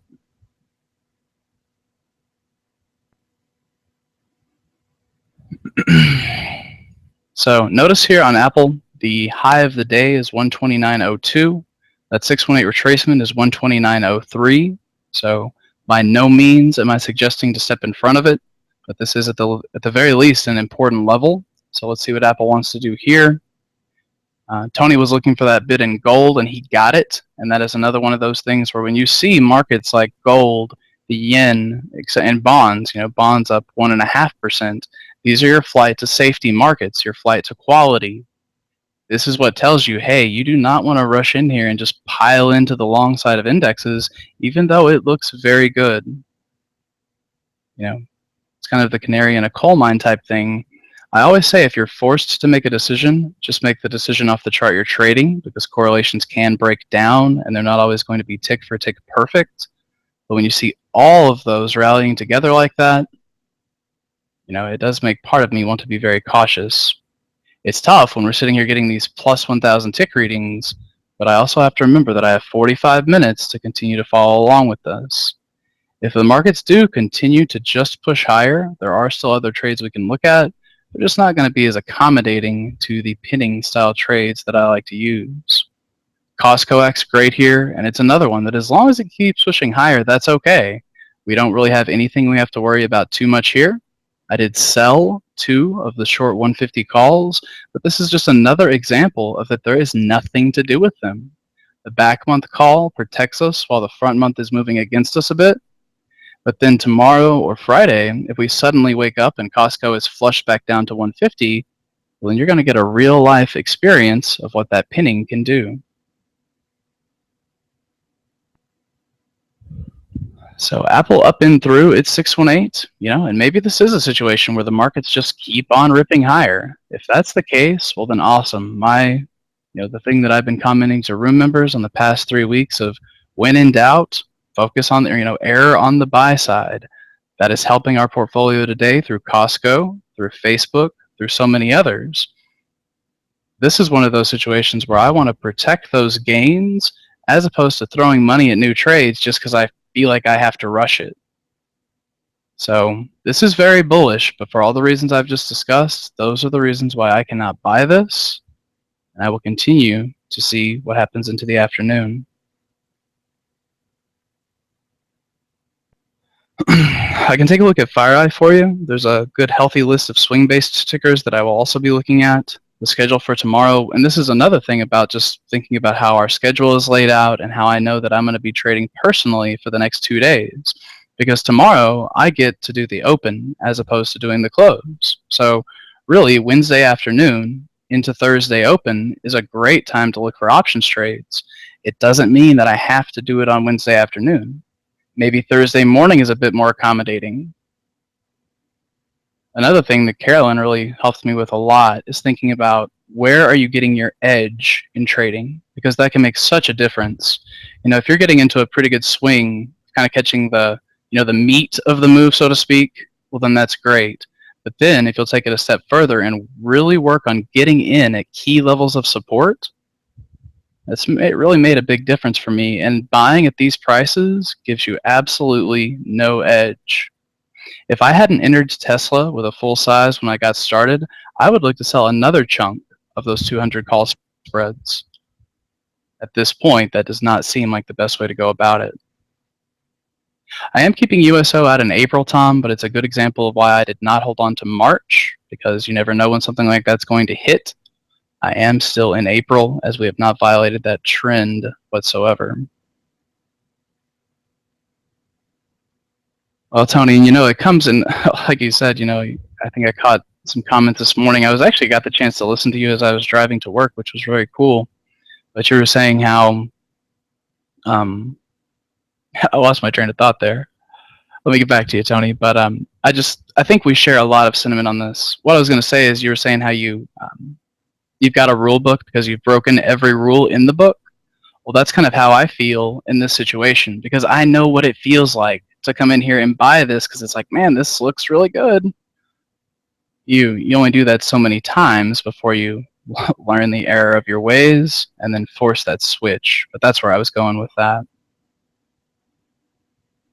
And then, is it too late with Costco? Well, if you don't have a position in Costco, I would not be accumulating one right now. I really feel like the market as a whole is in a very tricky spot right now.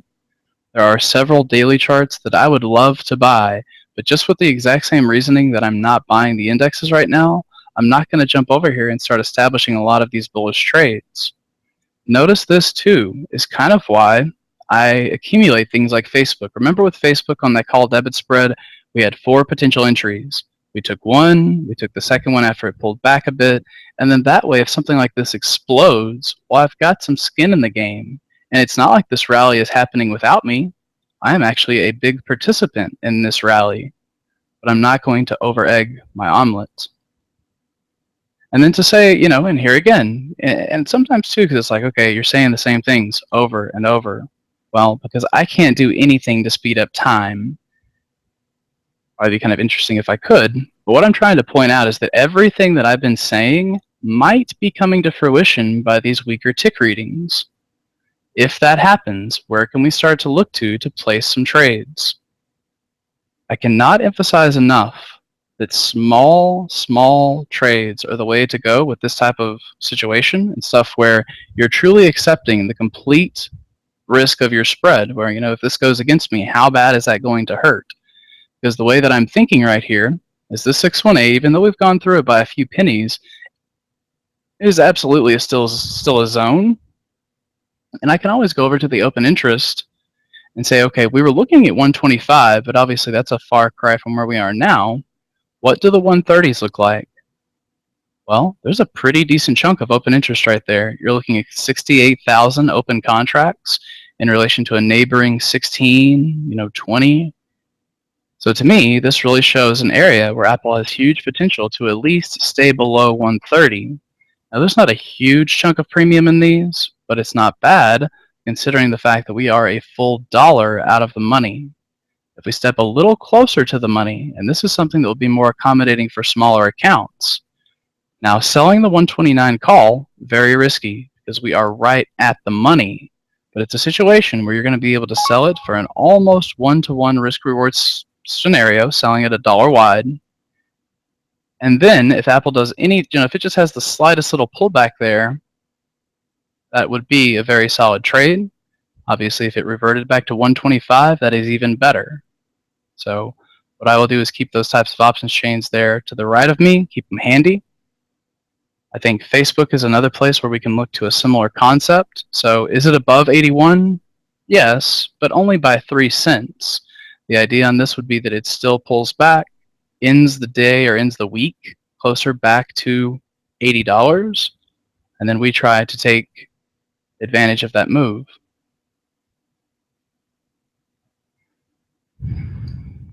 John notes that he's closing out his price line call credit spreads. I will come over and take a look at that. A little bit of a precarious situation because, you know, if you really wanted the trade here, I think it would be to step up and sell the 81, 82 call credit spread in Facebook. Now that doesn't yield a great credit. It is a little bit of a smaller, about 5-7 cents smaller than what we were working with Apple, but a very similar concept. You could always go deeper in the money and work it more for the pin. With the way things are acting right now, I have to sit on my hands until I get better signals, and that's just kind of the long and short of it. As Costco is trading up here at 150, this does give us an area where we can start looking at peeling off our existing put credit spreads.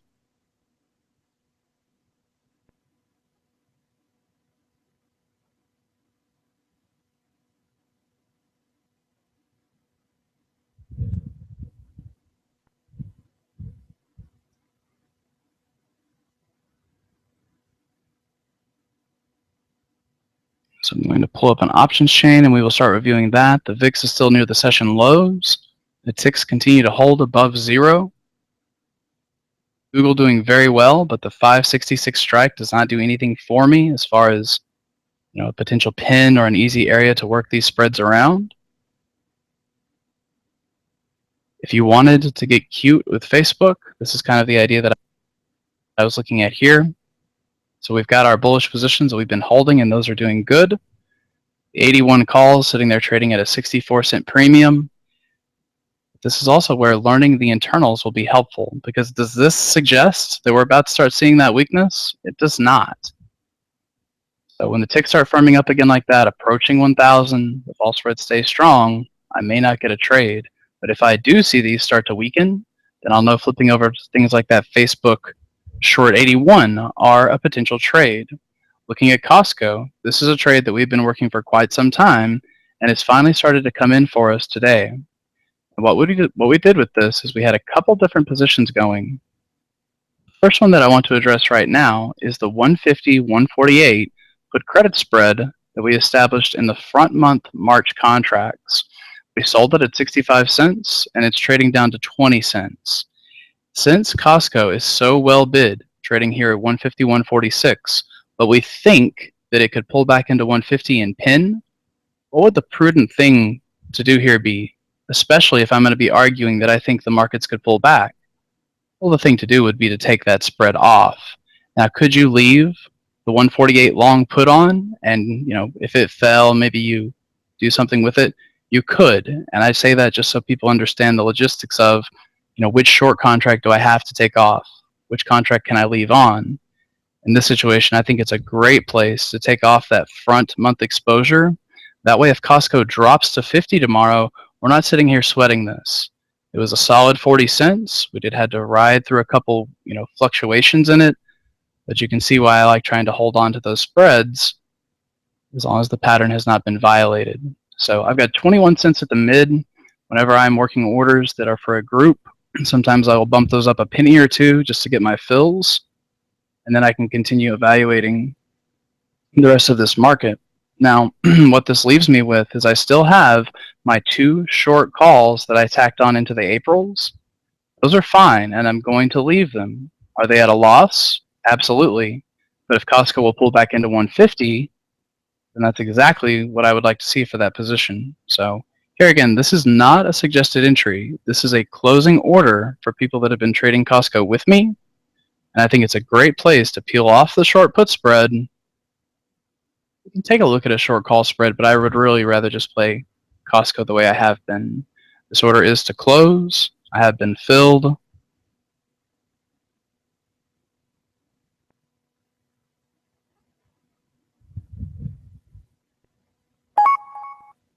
Now, I do still have plenty of exposure in Costco through other options, but that does close up my front month put credit spread risk. And then Oscar, I have covered FXE in detail, so I've given everyone exactly what I'm doing with that. For now, I am holding off on it.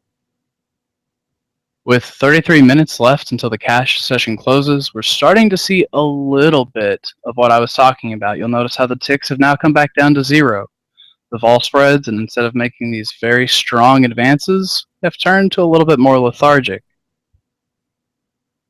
Another, I think, really good idea in these situations is that if you look at something and you say, okay, I see the reason why you're looking at that short call spread in Apple or Facebook or whatever it may be, but you're not super comfortable with it, enter with a quarter-sized position. Enter with something where if you're right, well then great, you'll get to sell it here with a good chunk of premium and it's a good entry. But if you're wrong, you have lots of room to maneuver the idea. Vol spread for the NASDAQ coming down, S&P is doing the same. Ticks make new lows for pretty much since I've been in here this afternoon.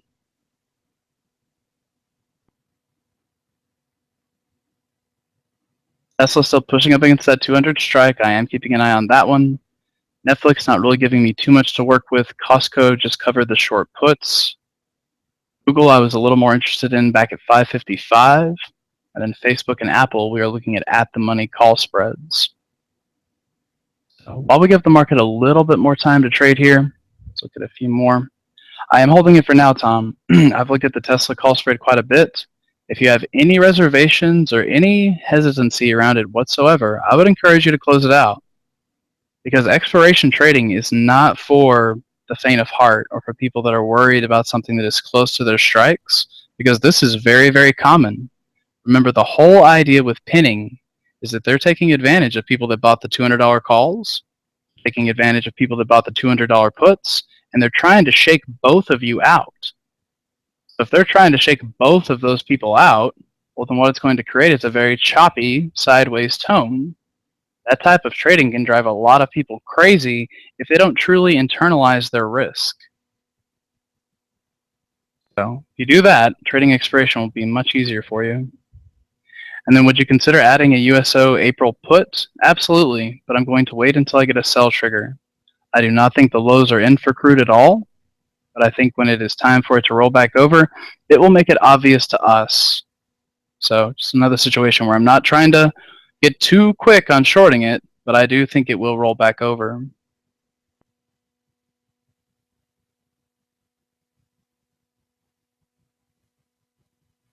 So as these markets soften up a bit, I still look at this and say, okay, I've got 30 minutes. I kind of have my finger on the trigger. And if I can just see a little bit more weakness, something like a negative 600 tick reading, something like the vol spreads really having a decent dip, then that will give me more confidence to step in on these trades. Now I just want to continue letting the market tell me what it wants to do.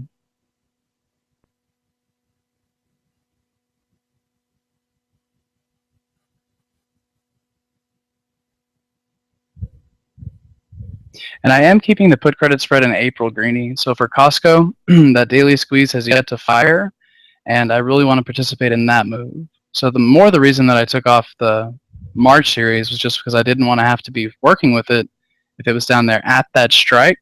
Much easier to just cover that risk, but add into April, I think we're doing perfectly fine.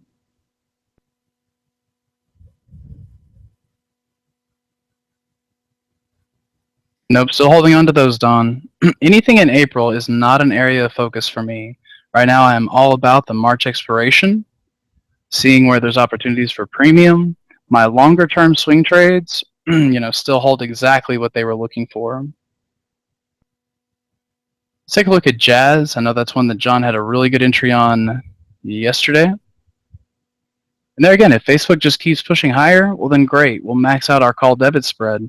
We don't want to, and that, I got it from Tony too. It's just such a great way of saying it. You don't want to over egg the omelet by saying, gosh, I've got to get into the other side of this trade. Why not just let the one side that's going perfect keep going for you? If the markets shift, then we have plenty of ideas. But coming in to take a look at Jazz, and on this one, to be perfectly fair, I'm going to let John give you his target because he's got a couple various positions and you have a couple various ways to look at this. Off the daily chart, you have a given high to low swing. That 1272 extension is going to take you into 191.67, and then the 1618 of it is 200 and $200, which I really like those psychological levels. If you come back and take a look at the weekly chart, you're going to have broader swings that you can use in that. So I do think that's one of those that if you got into it, try to hold on to a piece so maybe you can catch a runner. With those illiquid options, it really helps to be able to buy them when they're weak, sell them when they're strong, and I'll keep tabs on that one with you guys as it continues to move, hopefully higher.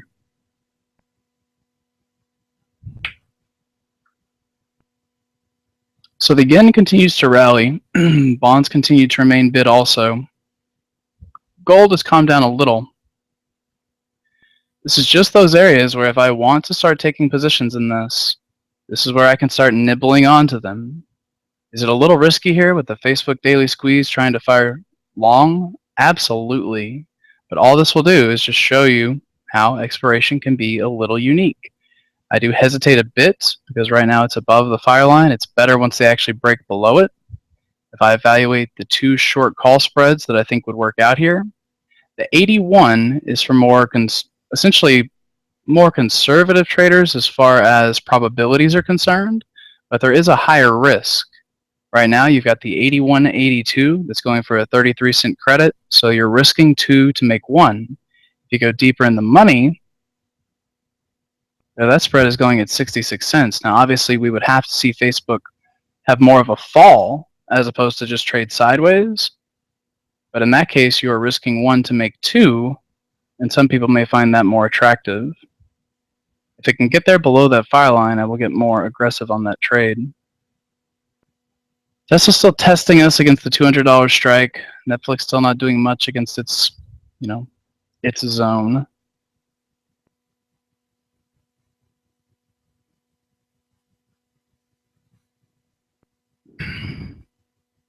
I just feel like the warning flags that we addressed when we started this with the strong bond and the strong yen are still absolutely there.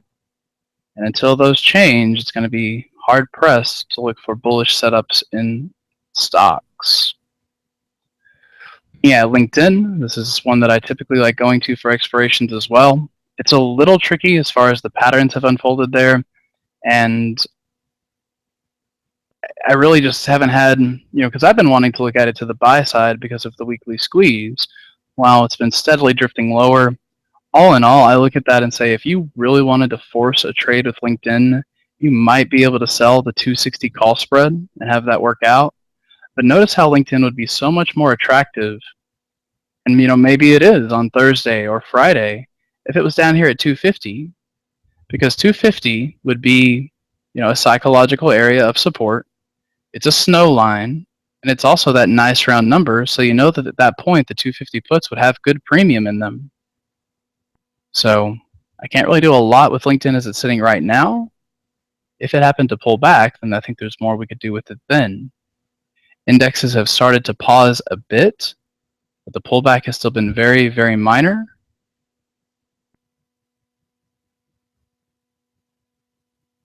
So that, like I said, LinkedIn might be a decent candidate for a short call spread. Google, I was going to be focusing more on the put side back from 555, but it has already found its footing.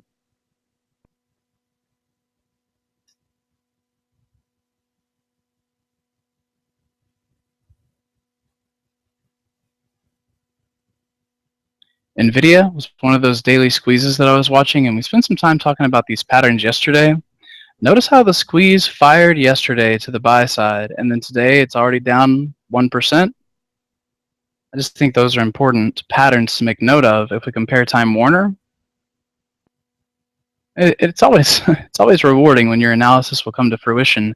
But yesterday we had a relatively detailed talk about why I thought Time Warner was better than NVIDIA, which is something you would probably not hear me say too often. But today is a perfect example of that. They both had very similar patterns on the daily. Time Warner is up almost 2, while NVIDIA is down soft.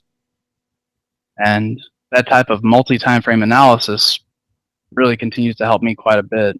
That's also why looking at these types of trades, because to suggest shorting Facebook is extremely counter-trend. I'm not suggesting that Facebook is a short. I'm just suggesting that price could be manipulated into Friday to keep the lid on these things. And as we start to see it pull back a bit, these are the first signs of it. These are the first signs, and if you've done it before, you know what this feels like, to have jumped in and bought this market, and now all of a sudden it doesn't quite have the same gas behind it that it did. This is where call buyers start to get a little bit more nervous. There's a little more angst in it, and that's where we try to take advantage of it. So flipping back to Facebook, right now the $81 call is trading for 55 cents. Here again, if Facebook didn't have that daily squeeze, I would have already sold some of those. But since it is very strong on the daily, I do have that bit of hesitancy. Apple, I think, might be a little bit easier against that 129, 130 strike.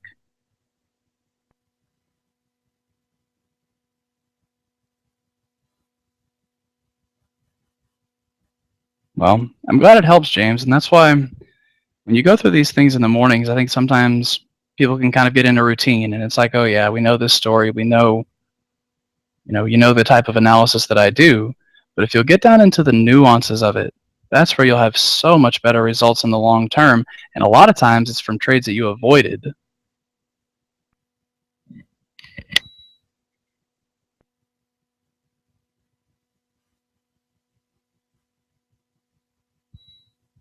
And Seth, if you just joined, then you missed all the work I've done for the past 40 minutes.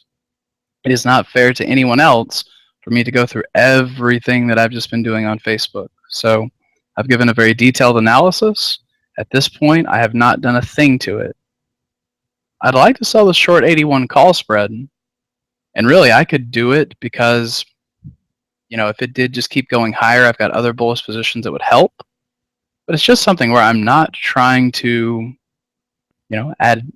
over egg the omelet. That's the best way of saying it, because it's not adding insult to injury. It's a good trade. But it's just those situations of saying, where do I really have the opportunity to maximize this versus where should I just keep, leave well enough alone? And those are the things that I'm sorting out right now with Facebook. And then are you looking for a new short position in FXE? I would love to, Don. I just don't think it's here just yet. You think about this too, because the strong dollar has been such a key theme. Okay, well, the yen is rallying. The dollar is falling apart. That would tell me too that more than likely the yen is also rallying. So inside all of this, I just know that your idea is right, and I think there will be a trade in it. But we've got to be patient. Not only have we not even got to the level yet, but you definitely haven't seen a trigger. And that's what I'm trying to keep in mind with those currency trades.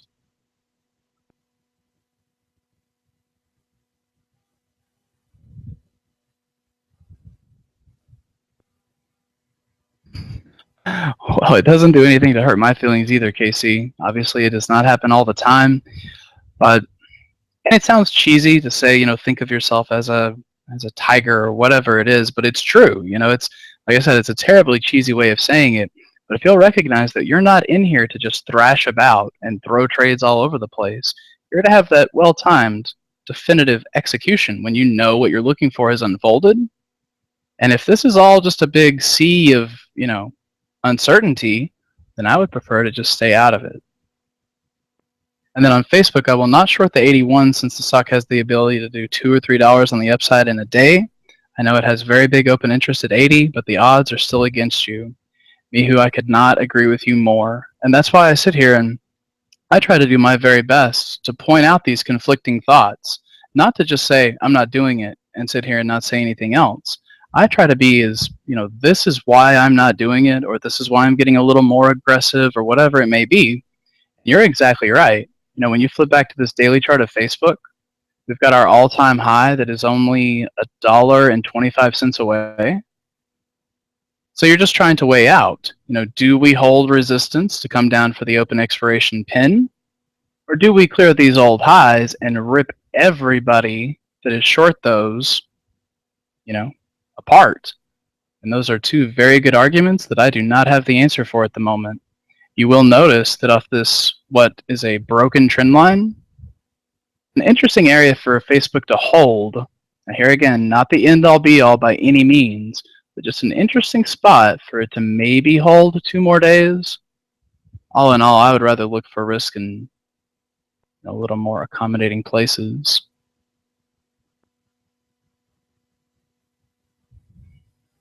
Apple needs to clear that 618. That's absolutely right, Carolyn. You're looking at I think the exact same level we are there at 129.03. Kind of stuck between 2 points. Now this is here again. This is where the rubber meets the road because, okay, we waited for the first 30, 40 minutes of today's session. We finally saw that the euphoria of buying this move has been exhausted. When the ticks pull back to 0 like that and then start firming up, that's when we may very well just run into the close. The other thing that is so important to understand about this, and it's very much a controlling emotion thing, and this is more options than futures, because if you bought the futures right here on their run up, okay, you're down a little bit. But with options, as these things advance and as the euphoria is hitting the market, those bid-ask spreads really widen out. So if you're jumping in here and not only chasing the move, but then also paying the asking price for your option, that is where people buy something and they're instantly down thinking, gosh, how did that happen? Well, at least we're not doing that this afternoon. It has timing too. It has timing for a high. You know what's interesting, Carolyn? And this was something here again, probably more of the art than a science. And here again, this is not technical at all, but I just thought it was an interesting observation where if you come in and hide your studies, just to make this the clean price action, I'll get rid of my drawings on this as well.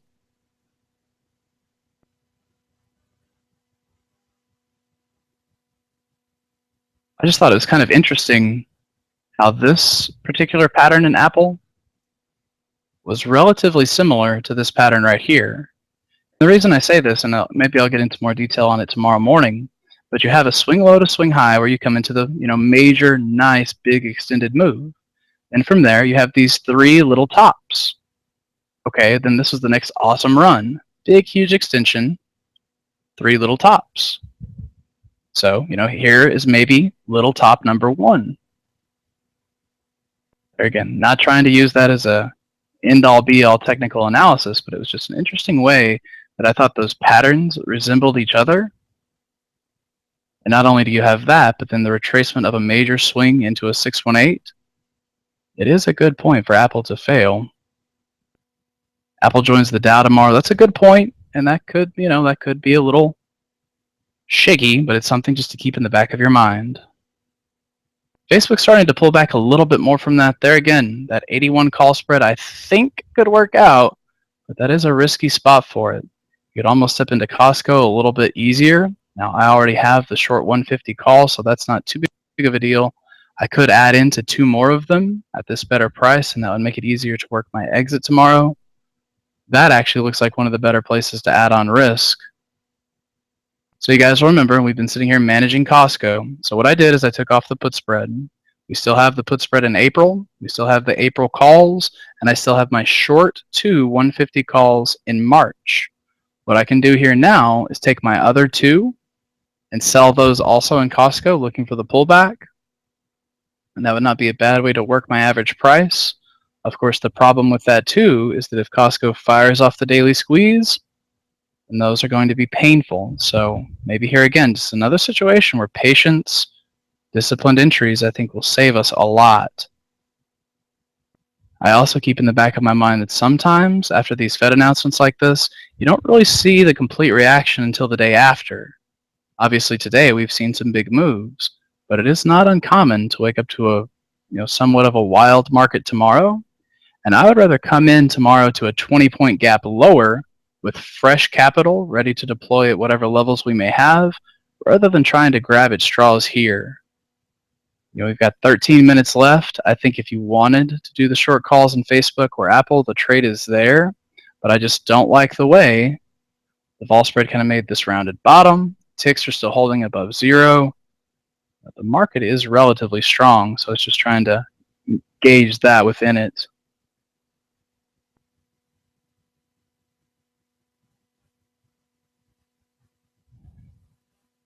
Well, David, you're exactly right, and you covered both arguments. You said, I'm sorry if I misunderstood, and you didn't misunderstand at all. There's two big stories to be made for Facebook. In a perfect world for me, or at least to complete my thought process, what would happen is you close at 80 on Friday, and then you open up at like 84 on Monday. But it's just a matter of, kind of tying those two schools of thought together.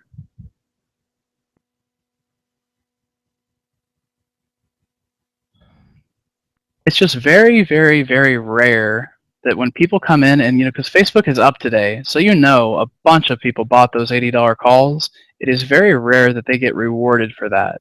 More often than not, the market has to punish the people that chase, and especially around expiration, you see that a lot. Just because that's what I have a strong belief in does not necessarily mean I have to allocate capital to it. And then can you look at FEZ 40 calls? I can. As we drift here into the close, I'm absolutely keeping an eye peeled for any fresh opportunity, but this still just feels like a very conflicted situation. One other thing that makes this kind of a tough spot is the VIX being directly in between the Bollinger Bands. If the VIX was extended in any way, well, then I would have a better leg to stand on. Since it's right in between the middle, there again, just rather save $1. It's kind of like, saving $1 is kind of like making one. Take a quick look at FEZ to see if anything stands out. I assume you're looking in the front month.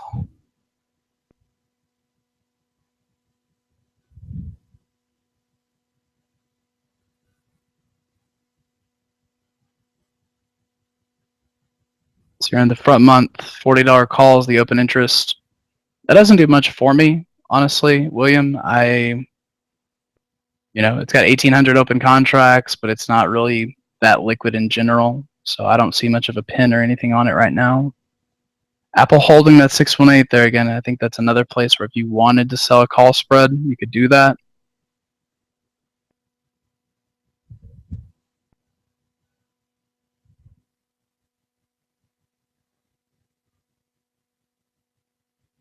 And Kevin says, I sold the Facebook call spread. I think that's awesome, Kevin. I have no reservations with that whatsoever. Really, to protect myself against that, I should sell a few of those 81 calls now. But once again, we've discussed the reservations of what that trade means here into the close. It does look like it's trying to get below that fire line. And notice that it also has a 5-minute squeeze forming.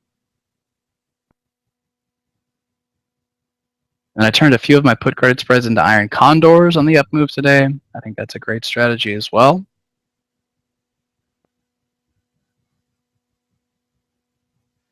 I do track the trend some, Brad, but I don't really use it nearly as much. And then should we sell a call credit spread due to the high tick over 1,000 as JC would sell puts on a high negative tick? It's absolutely the idea. But remember that days like today they can be very tricky because right after that Fed announcement, you've got so many kind of interesting things going on. What you're talking about with the tick fades are a little bit more like if you've got a nice bullish day and suddenly a sharp 1,000 tick reading comes in, you can fade that. But that's a very quick-natured trade, and it's very different than what I'm discussing with you guys today.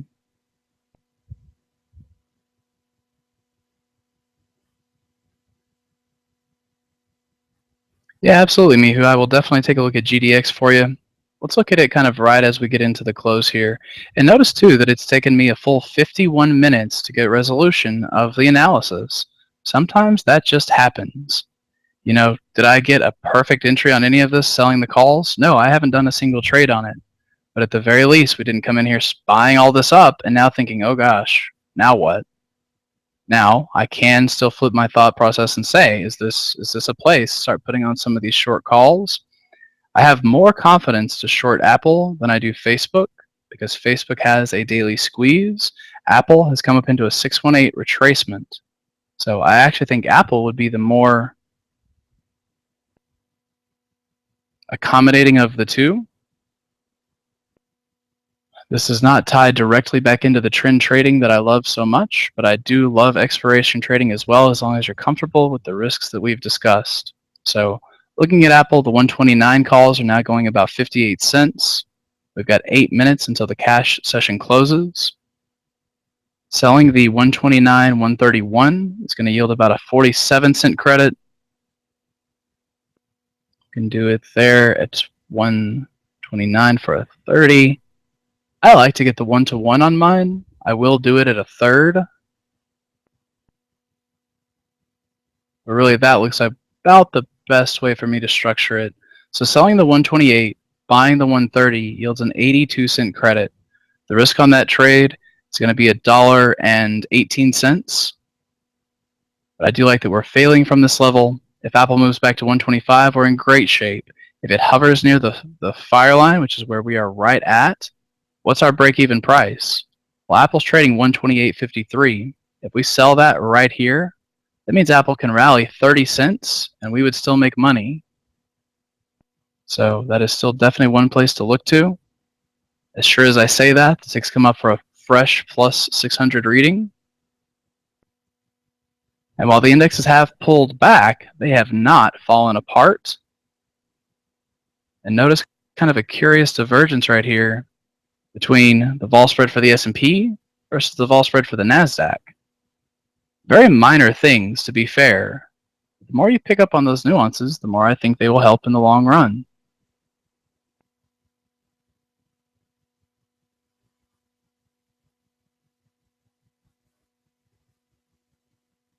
That's awesome, Peter. I'm glad things like that click, because you're saying, the idea of selling Facebook like that. If you understand the strategy, it makes a lot more sense for sure. Abdi, I'm waiting on the dollar. So dollar and euro, I think, let them retrace a bit. Let everybody that was super leveraged in those kind of feel a little bit of pain, because they will. And then once that is shaken out, then you can start running better resistance. And I'll have plenty of time to talk about that tomorrow.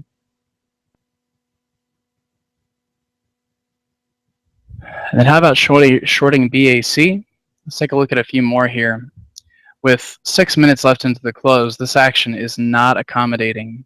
You've got the ticks that are still well bid. You've got the markets that are trying to soften up a bit. I still think we'll have better opportunities if we wait until in the morning. One question that came across was, would you short BAC here? First thing that I like to think about with these types of situations is, where is that open interest? These trades for me are a little tougher too, because they can be so cheap. You look at the at-the-money spreads, and they're just so inexpensive, it can be hard to work here. So I don't necessarily think it's a terrible idea, Brad, because I think the market is due for a pullback. That does not necessarily mean that that's going to be a good, expiration style trade.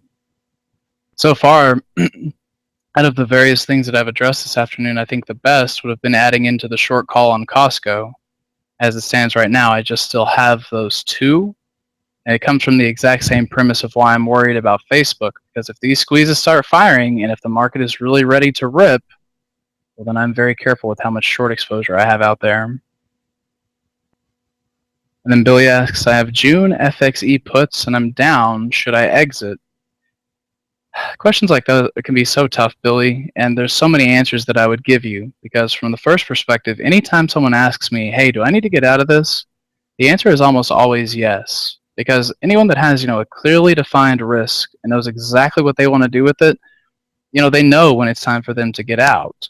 The other part of that question that's tough for me to answer is, I have no idea where you got in. Did you short it at the lows, or have you been short for 6 weeks? Those types of questions can make it very hard to answer a generalization. But I do feel that if you're ever in a situation where you've got more heat than you can take and it's throwing off your mental outlook, just get out. Because it will always be better to approach the market with a fresh frame of mind, rather than trying to make the money back that you're losing and potentially continuing to lose money.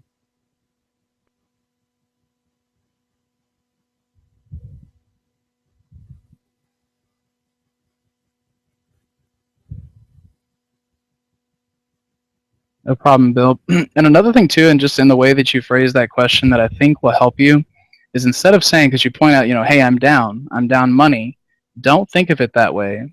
Ignore the monetary aspect of it, and instead ask yourself, is my setup still intact? That's one of those things where people will usually just kind of start off backwards on it. because they're always focused on the money. And what do you mean a setup? You know, it's kind of a second thought. But if you'll say first, is my setup still good? If your setup is still good, well, then you know you should stay in the trade.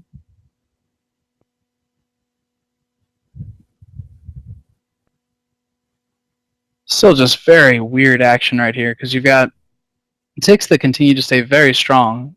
Indexes are not reflecting that, while these individual tickers are all just kind of doing their own thing. While that's going on, you still have the yen and bonds that are very well bid.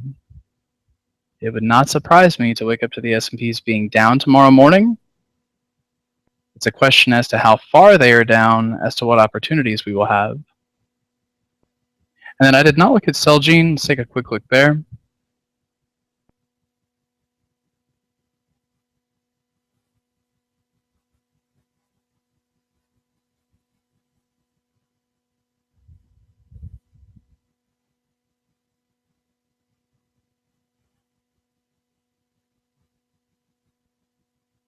It's a very good looking pattern on the daily. And I remember we've come to this one several times because the pattern looks very good, but I'm not going to focus on trading something like that without a squeeze. So, looks good, but not something that I am participating in any way. Let's check out FEYE. I'm going to check out GDX before we end the session today. Ticks push up into plus 600, while the yen is still right there at those highs. FEYE looks awesome right there, Kumar. You know, and it goes back to that same thing, where how long did I have to take a look at that? You know, obviously not very long.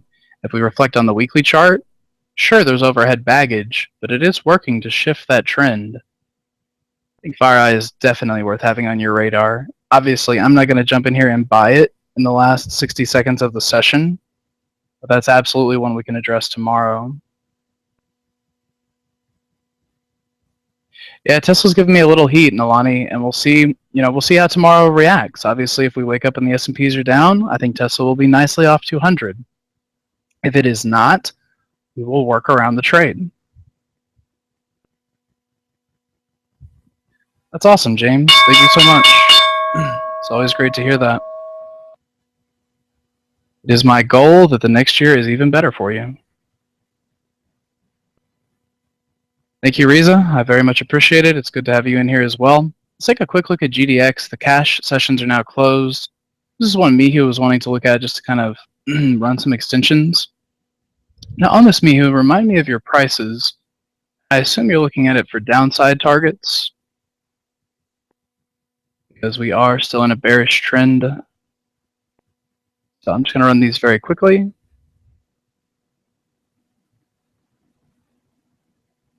I'm right there with you, James. Carolyn and that whip, it changed my life for the better.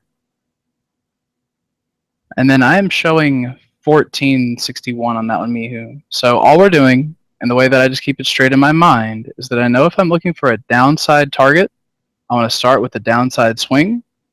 I like to take the most drastic of them. And this is where Carolyn's work will be more detailed. But she'll take the swings inside the swings, you know, and get you a lot of more detailed info. I look at it and say, if you're considering a big picture pattern, that's your major 1272. And I've got that, like I said, I'm about $1 off from what I think you had pointed out.